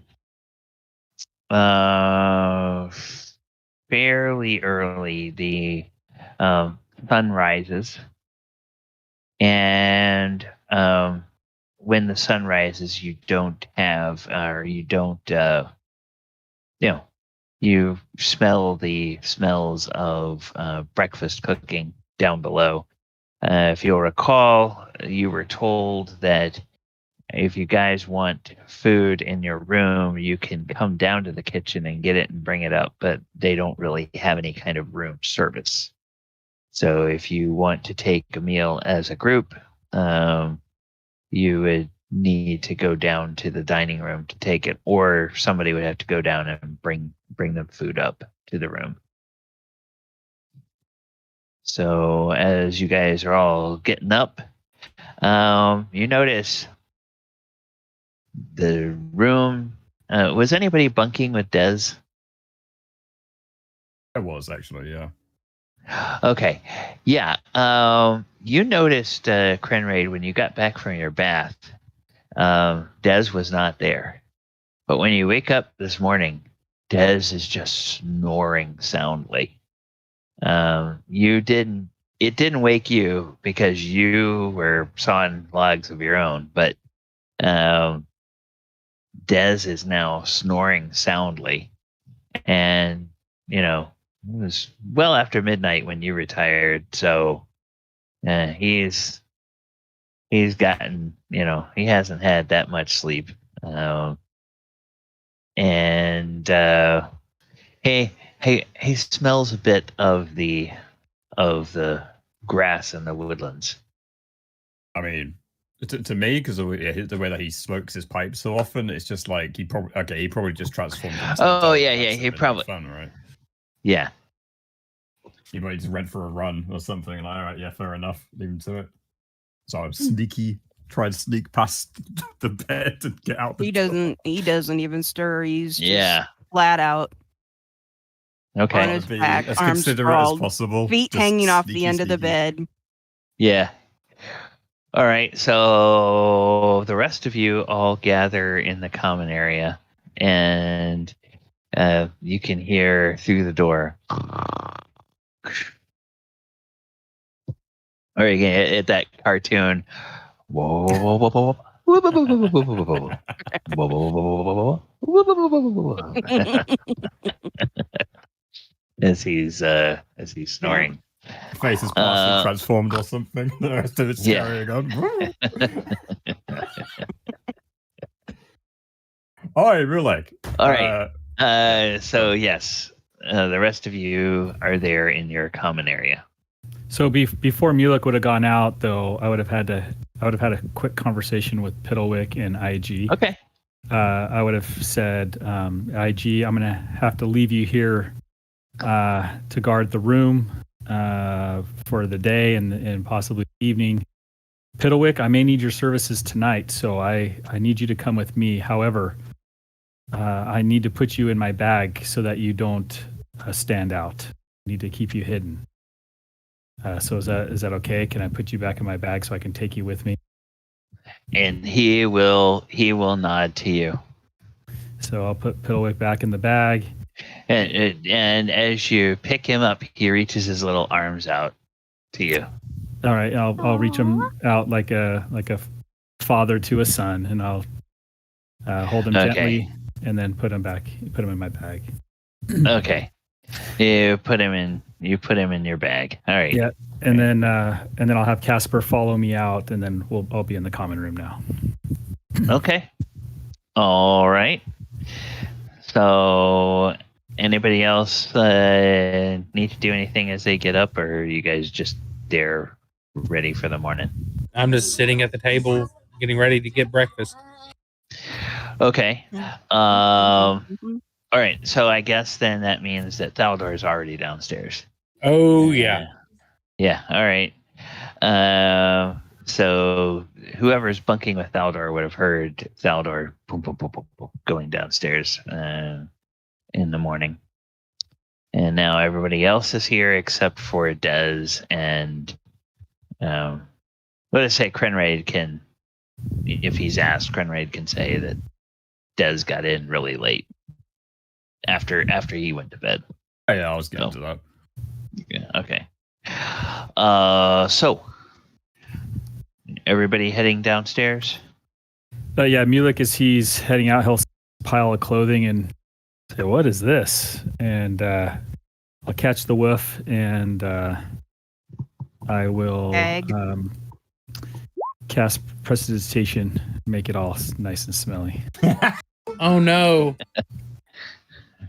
You mean make it smell better? Make it smell better. Okay. Yeah. So do you actually do you do anything about the dirt on it, or do you just do something about the smell on it? Just the smell. I make them all smell nice. All right. And then I'll head down. All right. So if you guys actually before the rest of your party gets down there, Thaldohr, there is a human. And it's a human female. And this female steps into the common room and looks around and sees you and flashes a little thieves can't sign to you and comes over and briefly sits down at your table and says, "Your package arrived." And she opens up a messenger bag, and she pulls out a book that it's clearly a book, but it is wrapped in a leather outer cover that just protects it, so you don't see the actual book's cover. It's completely closed up. It's like a little pouch or something that the book is in, and she just sets it on the table there. Thank you. And can you make sure this letter gets to the lady? I can't remember her name now. Okay. You want to send it to the gnome? Yeah, the gnome lady. Yeah. Yeah. I'm not going to say out loud that these go. I'm just going to say, right. I would have her name on there. I was like, can you make sure this gets into her hands, please? I will be happy to, sir. Thank you. And she says, have a wonderful day. Thank you. And I toss her a silver. And she says, much appreciated. And that disappears into a little pouch at her belt. And she takes off. And is there a nice little note on the book? Like, would I imagine that Uncle Doors wrote a nice little note saying, here's the book you asked for. I hope it does you well. Signed, your Uncle Doors up here. Yeah, there is a note, something to that effect, that is tucked inside the leather cover. It's laying on top of the cover of the book, so it's not tucked into the book, but it's inside the pouch. So you open the pouch and you pull that little note out, and it's just got a capital D for Doors of Fear. And nice. he has indicated a little note, as you would imagine, since you are Doors of Fear as well. So the note says what you think it would say. And so you're there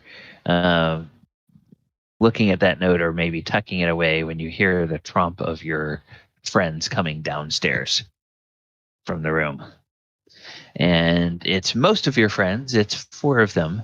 Des doesn't seem to be with them.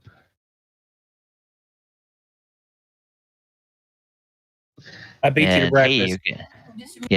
Hey, you guys, there's Thaldohr over there at a table. He's already got one staked out for you when it's large enough for everybody to sit at. Sweet. Mulek heads over. Okay. Next to Thaldohr. Similar to yesterday, they come and take the orders. You know the drill. They have the breakfast special, which seems an awful lot like the special that it was yesterday. And the serving. Hey, Mulek, I got you a present. Oh, yeah? Yeah, so I slide it across the table. I got this book from you. It comes from Uncle Abinadon. Here you go. Oh, no kidding. No kidding at all. Here you go. Oh, thanks. And the book bears the title Wand of Fortune. And this Wand of Fortune book, let me know, Mulek, let me know, James, when Mulek would have time to spend like 4 hours reading through this book. Because once he has spent 4 hours reading through this book, something will happen. Okay. All right. Probably not anything bad, but with this group, who knows? Yeah, I would hope Abinadon wouldn't send me something bad. Yeah. All right. So you have this book. The serving maid takes everybody's order. The drinks come out. And while you're waiting for the food to come out, there is a disturbance at the door. And And as you look up, there is a woman. She's maybe she's a human. She's maybe 30, perhaps. Give or take a year or two. And she is gripping very tightly the arm of a young boy. And this young boy is a boy that you guys recognize. This is, in fact, Radford. And Radford's eyes are a little red, and his eyes are a little puffy. Like maybe he has been crying, and he doesn't look like he's terribly happy. And been a bitch to him. And she says something to him, and gives him a little little shake on his shoulder, says something to him, and then he reluctantly raises an arm and points at your table. And then this woman starts dragging him over towards you, and she stomps up to your table, and she says,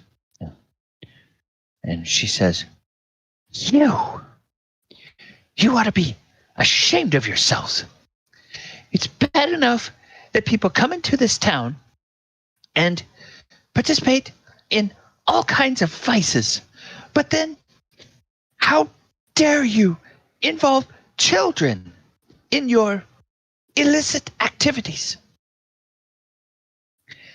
And she pulls something out of her pocket, and she slams it down on the table. And when she picks her hand up, Mulek, you notice the little stone that you had given to the boy. And then she reaches into the same pocket and she pulls something else out and she slams it down on the table.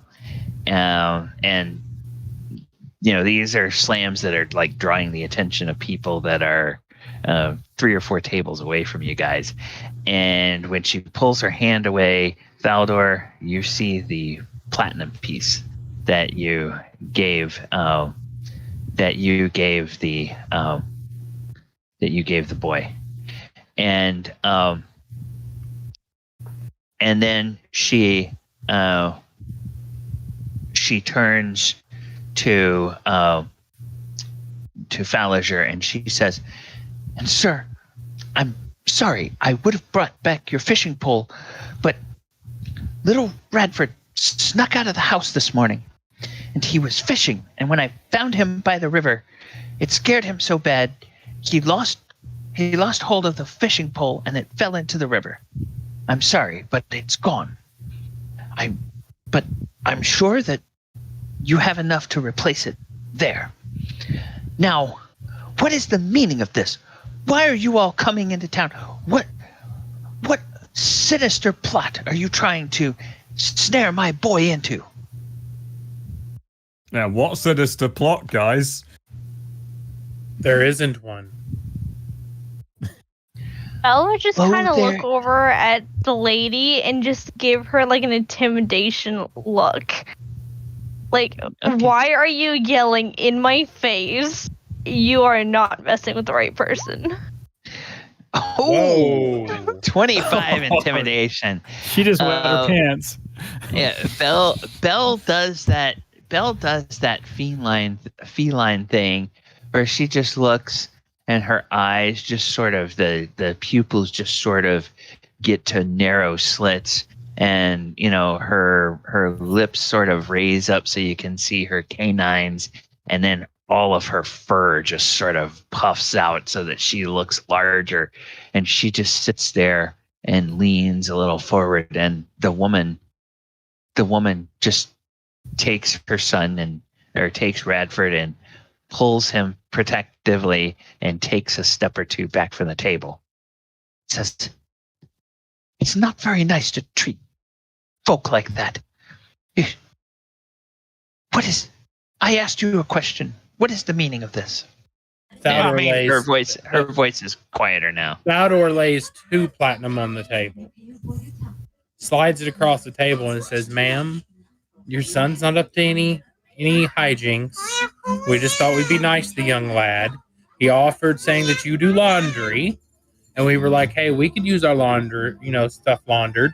So we thought, hey, it'd be a nice gesture. I gave the kid the platinum. You got the message from my friend here that it was a gift, and he said that you would probably like to do our laundry. It was a win-win scenario. That's it. So, if you agree to that, I'll give you these 2 platinum, and I hope you have a wonderful day." Falazure speaks up. He's like, "Well, I admit this is all my fault.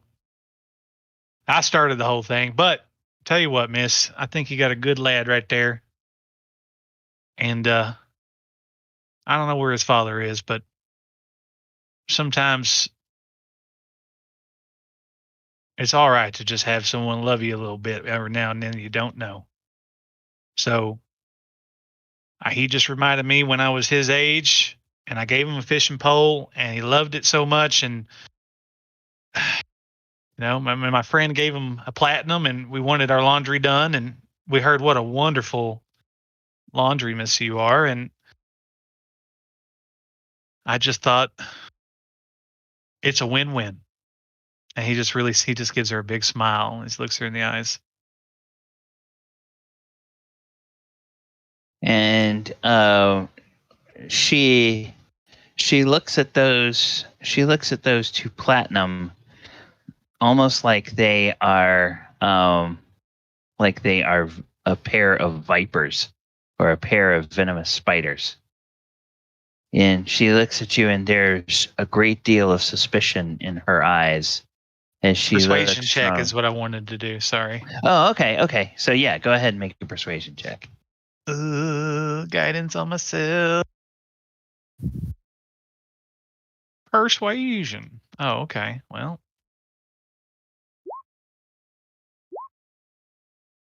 So a 20. She's looking at you suspiciously. She eyes those coins. At first she's eyeing them like they're venomous spiders, but then as Falazure persuades her, she relaxes a little bit, and she takes a timid step forward, and she says,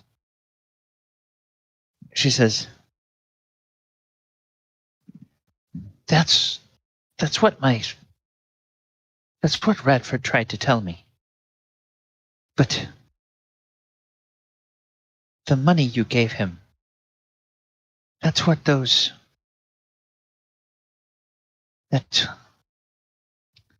my... And she nearly spits the word, my sister gets when she goes on that wretched boat. Well, I know it's way over generous, and I could see why you would make you suspicious, but that's kind of how we roll around here. We do everything big, whether that's, fighting, being generous, laughter, having fun. That's just the way we do things.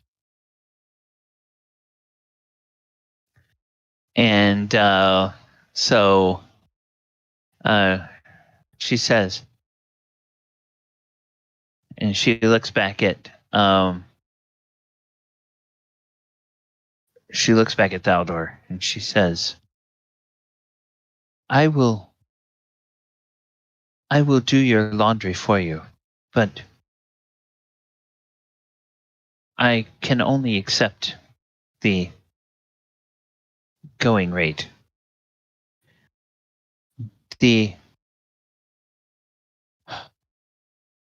I can put aside the rest for little Bradford, for when he gets older. You use that money to take care of you and the kid. You said he lost his fishing pole. Well, buy him a new fishing pole. Buy him some new clothes. Buy you some new clothes. Fix up the place. Do what you got to do. That money is for you and Radford. That's from all of us. So Yeah, you take it, do whatever you feel comfortable with it, and just try to not tell anybody about it, all right? I don't want anybody to get the wrong idea about me. I got a reputation to uphold. I slap him on the back of the head. As you guys are talking, I'll let everybody except Falazure make a perception check with advantage.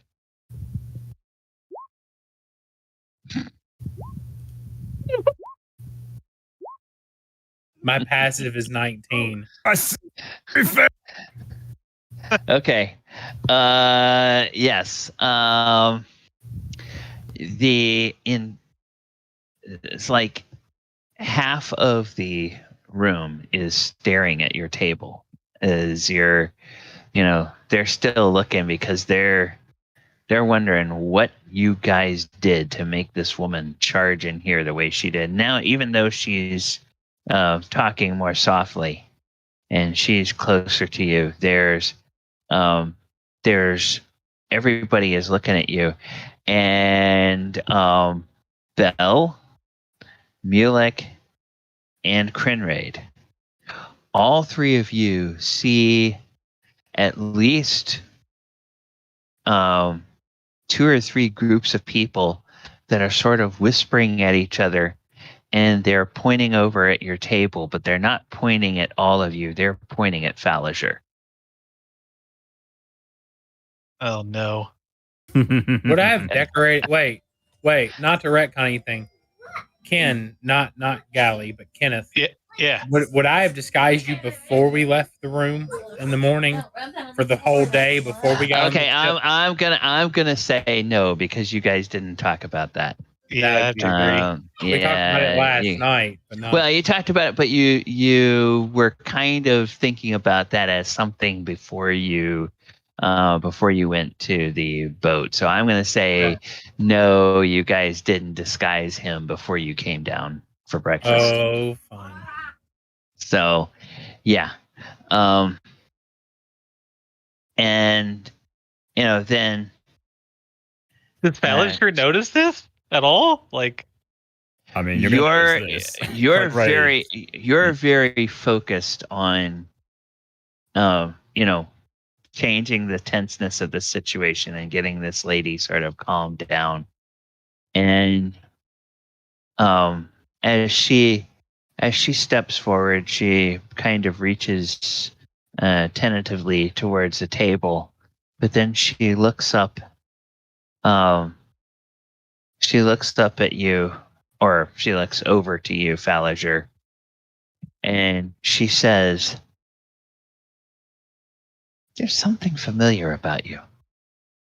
You remind me of somebody I used to know."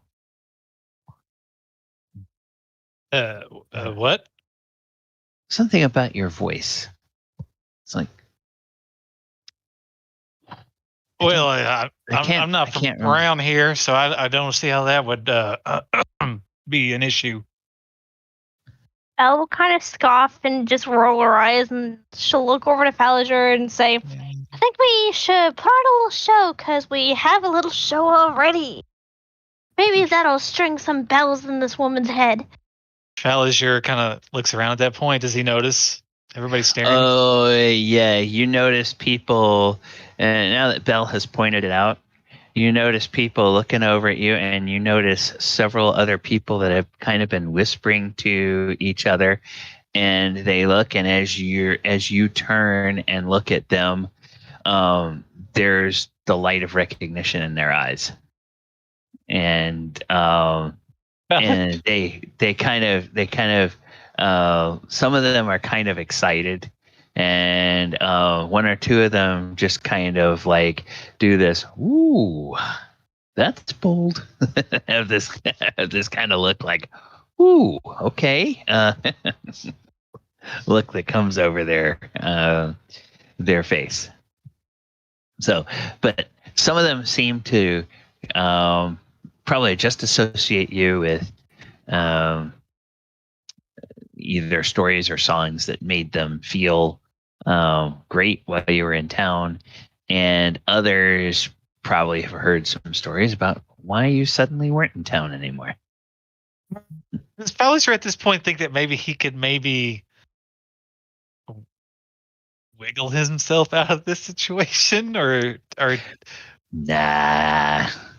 Bella wants to put on a show. All right. The jig is up.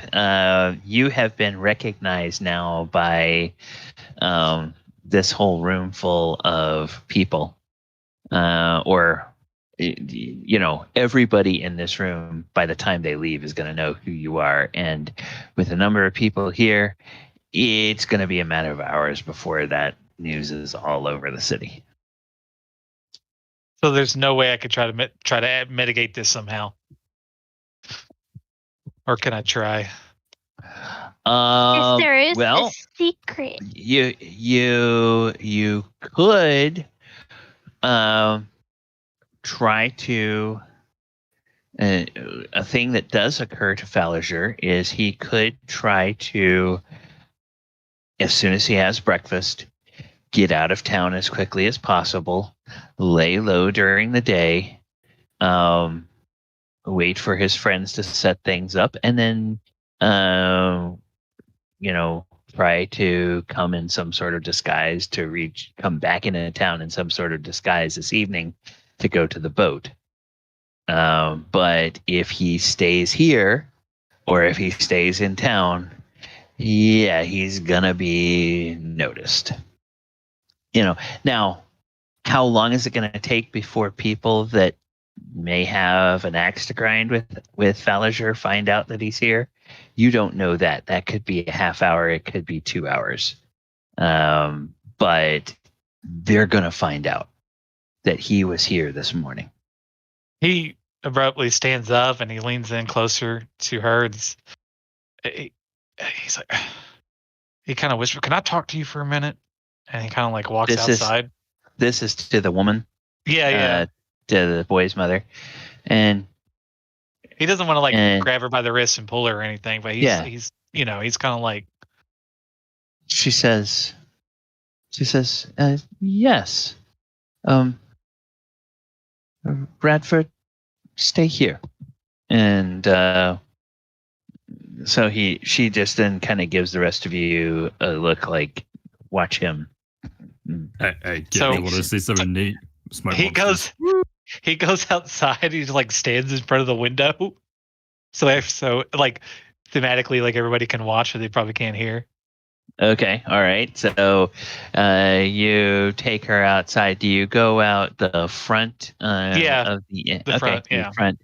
Okay, so you go out there, and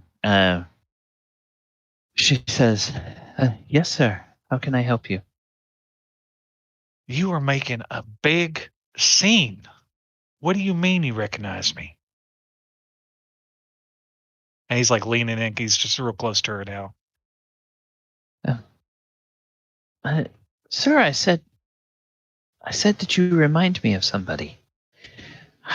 And she closes her eyes like she's trying to search through her memories.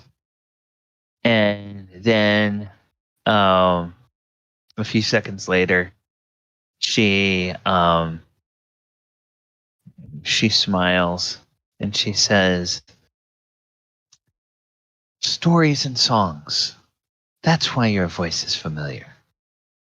There was a man here some years ago who sang wonderful songs and told the most wonderful stories. And it was such a joy to hear him. I have often wondered if he is still telling tales and singing songs somewhere in the world. And I've often thought maybe he will come back someday to perform for us here in Yartar. He left very suddenly, and there were rumors, but of course, there's gossip in every city. I try not to pay too much attention to that. What did you hear? What rumors were they? As he looks into the window and looks at everybody staring at him, and he looks back. Well, sir, and she blushes a little bit. It's not the kind of rumors that are very polite to talk of, especially to strangers. Well, the cat's out of the bag now, lady. You came in there raising hell. I appreciate your passion. I really do, for the love of your son. But boy, did you just kind of blow me right out in the open. But what did you hear? And as you talk, she looks, and then her eyes widen a little bit, and she says, "It is you.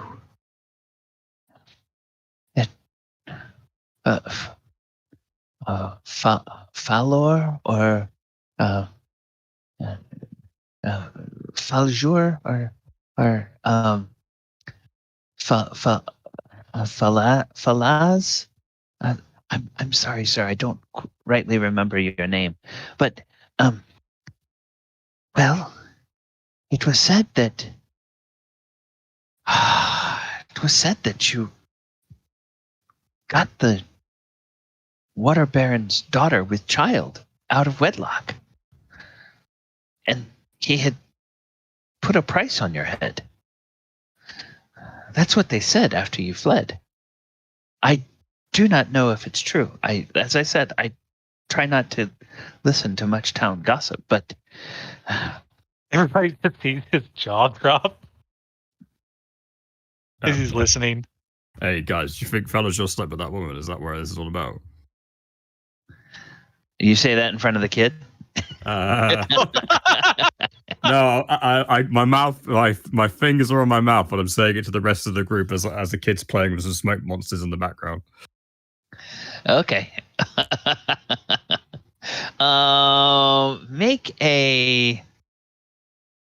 Make a stealth check to see how quietly you say that. How quietly you whisper that to one of your companions. 15. Okay, yeah. It's a kid playing with something. Passive perception of a kid like that is probably like a 4. It's like, ooh, toy. There's some little elephants that he's chasing around made out of smoke. Going, some mammoths that I've seen. All right. Various castles. All right, so yeah, you say that, and the woman that you're talking to, Falazure, she looks very embarrassed to have repeated that rumor, and she looks down. She won't look in your eyes because it's like she doesn't want to know whether the rumor is true or not. She's just. You get the sense this is a lady who tries to be very proper. Well, I knew I was a good lover, but I didn't know I was that damn good. That's news to me. Is it any truth to this? And he there's like some concern in his voice now, but he's trying to play cool, sort of. And she. And when you ask her that, she looks up at you and she says, "I don't know. Did you sleep with the Waterbaron's daughter? I only heard the rumor. You were there. I was not. Don't ask me these things. That's a horrible thing to ask. What makes you ask a question of me like that? What gives you the right to think that I would even know anything like that?" And her voice starts to raise. Hey, calm down. I mean, it's a valid question. I mean, I don't know. Lovers quarrel. I don't know. I mean, I'm just trying to figure out if maybe it's true or not. You live here. I don't. And she says, well, I certainly have no idea who the father was, but I do know that the Waterbaron's daughter was with child shortly after you left.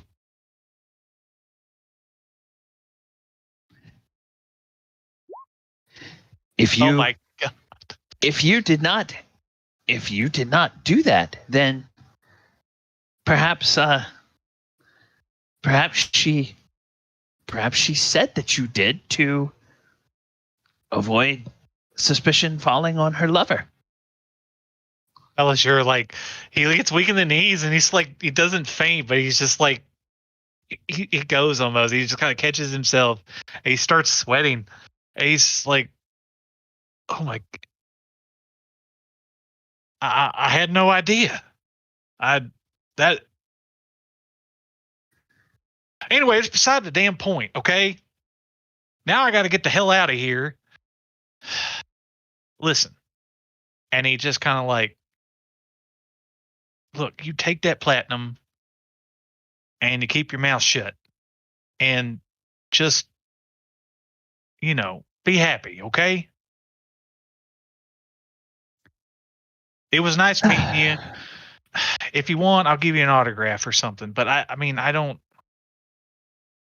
just don't know what to say. No, I don't think. No, I've agreed to do the laundry. Have somebody bring the laundry, or tell me where I can find the laundry, and I will do that. But I really don't think I want to see you or any of your friends again. What? Why? You think I'm a bad guy? Or something? Like, I don't know what to think. And you apparently don't even know what you've done yourself. I mean, I might have slept with her more than once. Okay, but I didn't know. I mean, when I left, and when you say that, she just sort of gasps, and she puts her hands kind of protectively over her stomach, as though she wasn't complaining. I mean, but yeah, I had to get out of town real quick. Stop! And she just turns and she puts her hands over her ears, and she seemingly forgets all about her child and just starts running off into the town. That's one way to handle it, I guess. She just says, stop, as she goes. Yeah, you stay gone, you crazy woman! As he kind of yells so everybody can hear him. And he walks back inside and he sits down. If you yell like that, the Radford will look up and he'll look to see you walking in and say, Mommy? Mommy? Look, she's fine, all right? She's just a little flustered. Go look on to your mother. Get yourself a new fishing pole. Stay out of trouble. You promise? Yes, sir. And he says that kind of uncertainly. And he puts his hand out. Mama said I shouldn't talk to strangers. But and he just kind of ducks around you and runs out. Wow, that's how he treats me after a fishing pole and shit? Damn. Out of character. In character. So how was your lovers quarrel there? Krenraid is smashing the table at this point. Sorry. He speaks up. He looks around. Sorry, everybody. It was a case of mistaken identity. And throw out the tension real quick. You hear Thaldohr pipe up. Round of ale on me. Yeah. Yay! For the whole barkeep. That way to try to throw off sus. Just whole round on me. Okay. All right. So the next question then, Falazure. Yeah. When the breakfast comes, do you want to eat there in the common room, or do you want to take it up to your room? Oh, God. Can I do an insight check on the room? See what I think would be the wisest choice? Sure. Do an insight check. Are you looking for scrupulous characters, or what's your objective? My objective is to read the room to see if, like... Yeah, insight Yeah. to read the room. Oh. Yeah. There's... Thaldohr, if anything, has just thrown some oil on the fire. Oh, no. I was trying to help. By buying Alcohol. by buying a round of drinks for everybody, because It's worse. there's a few people that they look like they almost have the courage to come over and maybe say something to you. They get a beer in them, that courage is going to be right there. They're gonna not hesitate about coming over and talking to somebody. Some of them that they probably think of as something of a folk hero, and some of them they might want to ask about the rumors and if the rumors are true. So he knows he's got to get the. Does he feel like he's got? So does he really feel like he only has a couple hours in town before the shit hits the fan? Is that still At best, yes. At best, yes. So he can't even. Oh God, Thaldohr, we need to take our breakfast upstairs. As he kind of leans in and whispers, and he gets up. That's fine. Mulek, come along. Yep, I'm with you. Kren, stay here. With Hold on, Mulek. Wait. I got something I need to ask you first, right? So, TLDR, because I know you're going to go do something. There was a really weird man that entered the same bath area that I was in last night, and he said he was cursed and turned into a monster late at night or something. Do you know anything about that? Because he's coming over after breakfast. What will we roll for that? Yeah, well, we've seen that before. Have we seen lycanthropy? Yeah. We've seen that before, and that was before Krenraid was part of the party. That's right. That's right. I'm familiar with that. Kren, unfortunately, there's nothing I can do. Nothing I can do either, buddy. That's beyond my specialty. He's going to have to see probably a cleric or something. A cleric, okay. Yep. All right, let's go, guys. All right. We're going to run upstairs as fast as we can. I guess we just leave Bell and Dez and Krenraid there, I guess. Okay, Bell, Dez, and Krenraid. Upstairs. Okay, Bell and Krenraid are in the dining room. Dez is asleep in his room. The other three fellas run up to the suite. And lock the door behind me. Okay. All right. So, we have about 15 minutes left. What is the plan? What you got, Falazure?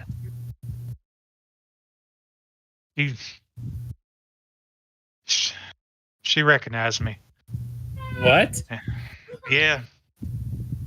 So she damn did. I take it that's a bad thing. Well, I thought that was the bad part, but turns out it gets worse. You're the kid's dad? What? The little kid. Is that your kid? Well, what the hell? Why would you just assume something like that? No, I ain't the kid's father. Okay, that's one crisis averted. I might be the head honcho's daughter's kid's father. Excuse me? What? You might have a kid in this town? Oh, boy. He just, rubs his temples. She said it was a rumor and she wasn't sure. And that's why I looked like I was about to faint. But it was a lot to take in at the moment, all right? I don't know how I feel about it. But all I know is that reading that room and what she's raising hell, it's only a matter of time, a couple hours, probably tops, before the word spread. And I don't know what to do, but we got to get the hell out of town. And then you got to give me a disguise like you've never given one before. And then I got to somehow get back into town so I can go with you, because I'm not going to just let y'all go in there by yourself. God only knows you guys probably get teleported without me, and I'd be stuck in this damn town with the way our luck's been going. I got an idea.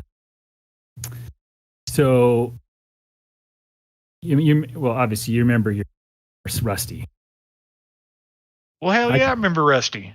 We left him with that small band that we met down that over there. Yeah. So I can create a creature that's just like Rusty. And that creature will you can ride that creature for. My suggestion is this creature. Hey, James, your microphone is a little bit too far from your mouth, and you're clipping. Yep. Yeah. All right. I've got a spell. I can create a creature that looks just like Rusty, and you get out of town, and people will see you leaving town. You get as far away as you can. You get somewhere where you can kind of hide.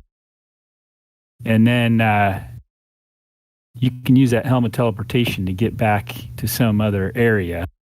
What if something goes wrong with it and I end up in Timbuktu? Well, maybe ride the horse and get to somewhere that you can hide, and then start making your way back. Yes, I can send you a message. So Thaldohr just meets me outside somewhere, and then he gets me all disguised up, and then we're gonna have to do that. I can create another horse as well. So you get out of town, and then we can send someone else. And we can send Thaldohr out to meet you at some hiding spot. You let us know of a place to meet, either beforehand, or I can send you a message after, and I can send Thaldohr out to disguise you. And then you guys kind of spread some rumors that Falazure left again and out of a hurry or something. Yeah, maybe. Yeah. You make a grand exit on your horse so that we'll see you leaving, and play dumb. Yeah, that was kind of my idea. God, I hope these rumors ain't true. Me and you both. But what we can do, I like his idea. He can shoot you a message. You tell me where you're going to be. I'll meet you in some alley or something somewhere on the outskirts of town, maybe closer to the dock. Decorate, make you look like we were talking about, and we all meet up and we go on the ship. I'll meet you upriver a little ways, about 2 miles upriver. There'll be a lot less traffic up that way. Anybody going up that way will have already probably been going through up on the river. Well, that's fine. It works for me. Just like I said, we'll have Mulek shoot you a message. Tell him give me an idea of location where you're at. I can remember. And you just describe it, and I'll find it. Well, I mean, you just come up river, you'll find me, or I'll see you, and I'll holler at you, or I'll track you down. That's fine. Oh Lord. And what I can do is I can create another creature for Thaldohr. Thaldohr, you may want to disguise yourself as you leave town so that it recognizes you leaving and follow. That's fine. All right, I'm going to head downstairs. Meet me in about 11 minutes or so. Come down. The horse will be ready. All right, I wait, and then I meet him downstairs. Okay. While you are waiting to go downstairs to meet Mulek, before you do that, Falazure, roll me a survival check. And because of the time that you spent in Yartar, I'm going to let you roll this with advantage. This is to see what you remember about specifics about this city. All right, survival advantage. People. Got it. Okay. 24. That's pretty good. Yeah. You remember something about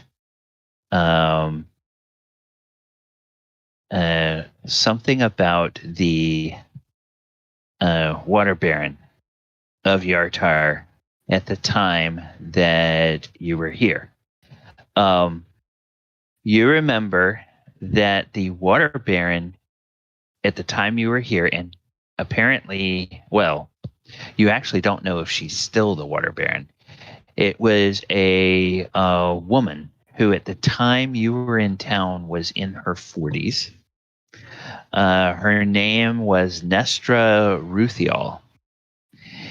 And she... You typed that, but go ahead. Yeah, I will. Let me do this. I'm going to put it in the thing here. So...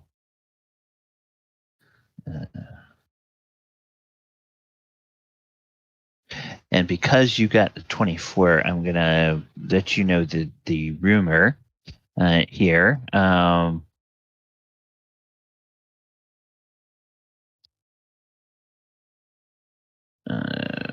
Okay, and that's in the NPC names and locations. And then the other piece with the 24 that you know is that you know that when she was younger, in her 20s, in fact, she was accused of murdering a former lover after a public argument with that lover's wife. And she was cleared of the charges, but there's always been rumors that the Thieves Guild, which is the hand of the local Thieves Guild, which is the hand of Yartar. Actually, the Thieves Guild is kind of more of a Thieves Guild. The hand of Yartar is kind of more like a local mafiosi thing. They operate separate from the Thieves Guild that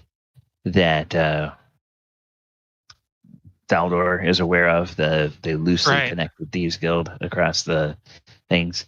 So, you know that there's rumors that they were involved. So it could have been that maybe she didn't murder her lover, but she might have had the local organized crime syndicate murder the wife of her, or murder her lover. So she either murdered her lover or hired out to have it. Okay, that's the rumor. That's the rumor. In the same way that the rumor is that you fathered the child, or you got this woman's daughter pregnant. So you know that she has, and that's probably why you fled in the first place, is because you knew these rumors about her. And you knew that if there was, you knew if there was heat on you, or actually maybe you might have just left and not realized that these rumors were out there. But now that you're starting to think about it, you're realizing, oh crap, if she's still in charge, she's the kind. Yeah, she's kind of she's the kind of person that carries a grudge, and she's now in a position of kind of having influence over a group of people that might just let her act on that grudge, or act on that grudge on her behalf. So Yeah. Okay. Right. So yeah, you know that you can share that with Thaldohr or whomever. I share that with them. Okay.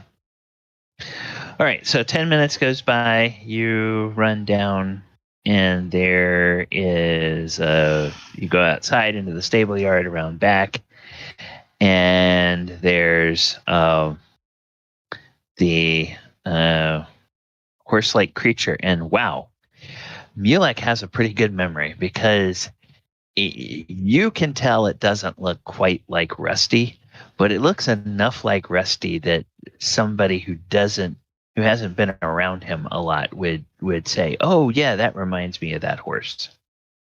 Okay. So, he didn't take some of his stuff like his guitar and all this stuff. He's kind of traveling light.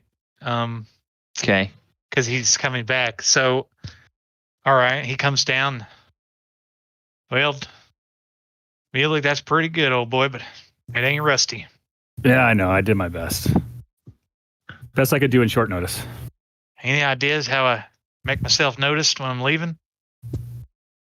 Maybe go through the main drag on your way out, and then maybe backtrack in the woods or something. Gotta go the opposite direction. The main road out of, I'm going to go ahead and move the ribbon for everybody's benefit. The main road out of Yartar, you have the choice. You can go either east this way, or you can go west this way. And then, very quickly, once you get out of town, you can either turn south or north. Now, he suggested going upriver, so he would probably turn north and go up, and probably he would do that before he reaches this road that leads to Mournburn Shield. Or he might go past that road, go north, and then come back across it towards the river, something like that. Okay. Falazure puts his foot in the stirrup and mounts up. Well, good. Yeah, good luck. I'll reach out to you in a little bit, and then I'll send Thaldohr after you. All right, I'll see you then. And he kind of takes charge of the horse and moves it, or the steed, and he goes to the front, and he lets everybody kind of get a good look at him for a minute or so, and then he's just like, yeah, and he just starts hauling ass outside of the city. Yeah, and and you see some people that are that notice you, and they're looking, and when they see you riding fast, there's some excited chatter, and the people that were there in the inn, they're like, a couple of you can overhear them say, "It must be true then. Oh, better hope that the Waterbaron doesn't find out he was here." Oh. And then they kind of all look at you a little suspiciously, and then they sort of go back to what they were doing. All right. So, as Thaldohr, or as Falazure flees town, now he has learned that he always knew there was something kind of nagging in the back of his mind. There was something that was telling him going back to Yartar might not be a great idea. He knew that he had rubbed shoulders, and rubbed more than shoulders, with some people that were connected to influential folks here in this city. But, Falazure's a typical musician, wine, women, and song, and a lot of fancy places, people will come out, especially young girls who are connected to important families will come out and they will use false names. And, if you're just a performer, they're not going to tell you their real name, and certainly you remember Falazure, plenty of women that there was nobody that acted like you were Mr. Right, but there was plenty of women that acted like you were Mr. Right now. Oh, and so surprisingly comfort, but saddening at the same time. And a lot of them were kind of the rich fancy girls. You could tell by the quality of their linens and their underlinens. They even would have the silk undergarments, so they had money. And, okay, well that's good because I don't picture Falazure being the type that would just like willingly take advantage of a nice innocent girl like that. No. These girls. These girls were headed out for the show, and they wanted to get real friendly with the performers. They were. So yeah. All right. So, viewers, this is the end of our session. Come back and join us next week. God, I thought we were going to get to that stupid. To that stupid casino boat. Yeah, but man, okay, maybe next week we'll get to it. You see, viewers, this is what I have to put up with these players is give them a scene and they just run off with it, which actually I love it when they do that because it's less work for me. But right. But it's also like, okay, it feels like we should be getting somewhere, and then half of me is like, okay, we're not getting anywhere. We're just running around in circles here. But hey, if everybody's having fun, it's D&D, right? So I'm gonna have a tough time this week trying to get out of my mind 4 naked Krenraids sitting in a bathtub. Right. What's even funny is that I was probably lying back in the bathtub. The mirror image is exactly the same as me, so they would be hovering around me. Like, yeah. He would have got a full eye view of the whole shebang. Oh my gosh! Wow! You guys all right, funny. All right. So, on that note, as we come to the conclusion, I'm going to go ahead, as we usually do, and invite Paul and Michael to tell us what's coming up on their stream. So, Paul. Do you have anything coming up this week before next Thursday that you want to tell people about? Not for me personally, no. I'm thankfully just resting this week. All right. And Michael, do you have anything coming up that you want to talk about this week? I should be playing some more Sea of Thieves. Sea of Thieves just started season 4 today. But also, so did Diablo 2 Resurrected came out today. So I'm going to be visiting a lot of games in the next coming weeks. So just feel free to stop by and check it out whenever I'm streaming. Yeah, okay. And you can find Doors of Fear over at twitch.tv/Doors of Fear. I think I spelled that correctly. Okay. So you guys go over there, check him out. He's a variety streamer and does a variety of different games.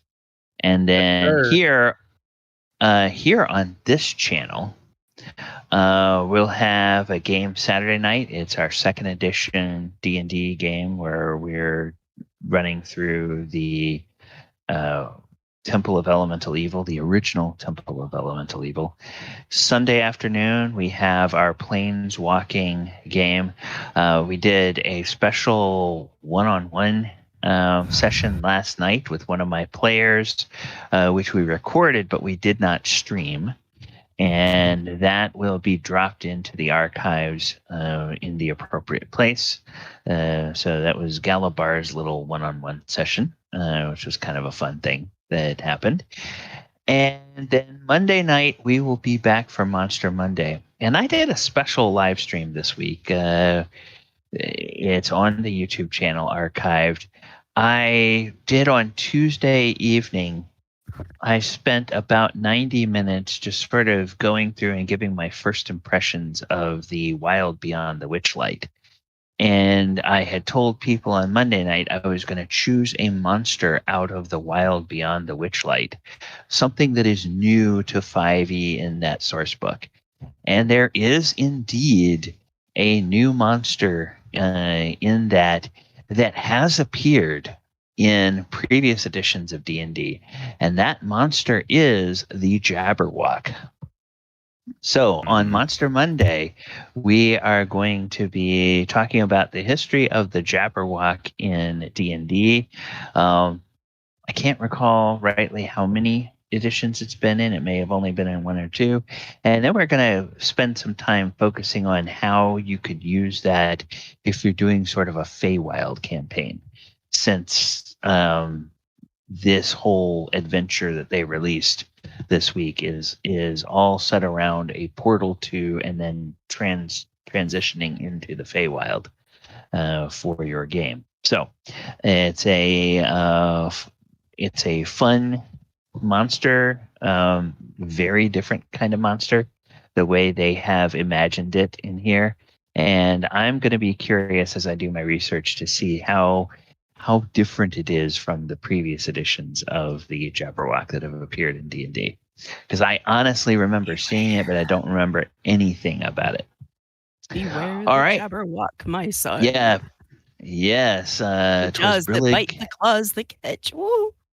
Yes. What was it? 'Twas Brillig and the slithy toes did Beware wire the jub bird and shun the rumorous furious snatch. Yeah. So if you wonder what we're talking about, it's from Through the Looking Glass by Lewis Carroll. It's a poem that is recited by somebody in that book that's called Jabberwocky. That is all about the monster that lives in these woods that's called the Jabberwock. So Alice in Wonderland. If anyone curious. Yeah. And the Vorpal blade went snicker snack. Yes. So once again, this is proving that the people over at Wizards of the Coast take a great deal of inspiration from literature of all ages. Also, there was another literary reference that I got because the Sword and Laser Book Club had done this title back about 10 years ago. A book came out in 2011. It was a first novel published by an American author, and it was called The Night Circus. And it's kind of a magical realism type novel that has some fantasy elements woven into it. And without giving anything away, the story centers around two apprentice wizards that are set at odds by their masters, because each one thinks that his apprentice is a stronger wizard. And then the setting for this all revolves around a circus that mystically appears in a location and is only open in the evening. And it's one night you go to bed, there's nothing there. You wake up in the morning, the circus has all been set up, and then it's not open during the day, and it only opens at night. And then one day you wake up, and even if you've been to the circus the night before, it's just gone. And so that it seems to use the carnival that is sort of the gateway to the Feywild in this adventure seems to follow that same kind of pattern. So I would be curious to know whether that was an influence of the people over at Wizards of the Coast. Okay, yeah. Thank you, Krenraid, for putting that in the. I'm going to put that briefly back on the thing. Here is a picture of the. Yeah. Okay. So we'll. Oh, whoops. Yeah. It's not going to show that to me. All right. So that's a picture of the Jabberwock from the plate in Alice in Wonderland. All right. Well, everybody, let me go ahead and bring the music up, and then while I do, I will look to see somebody that is streaming some D&D that we can go and raid, and we will find out if what is going on. Hope you all enjoyed our session this evening. Players, hope you had fun tonight. We certainly did. It was a lovely change of pace. Okay, alright. So, we'll go ahead and we'll do... Alright. We're gonna raid Take 20 D&D. Alright, so we're gonna raid Take 20 D&D and tell them all that we said hello. Oh, wait a second. We're not gonna do that. I just realized that's a rerun. I want to do a live one. We'll raid Das Brits. Raid Das Brits. There we go. Oh, no. Sorry, that one's in Spanish. Dadgummit.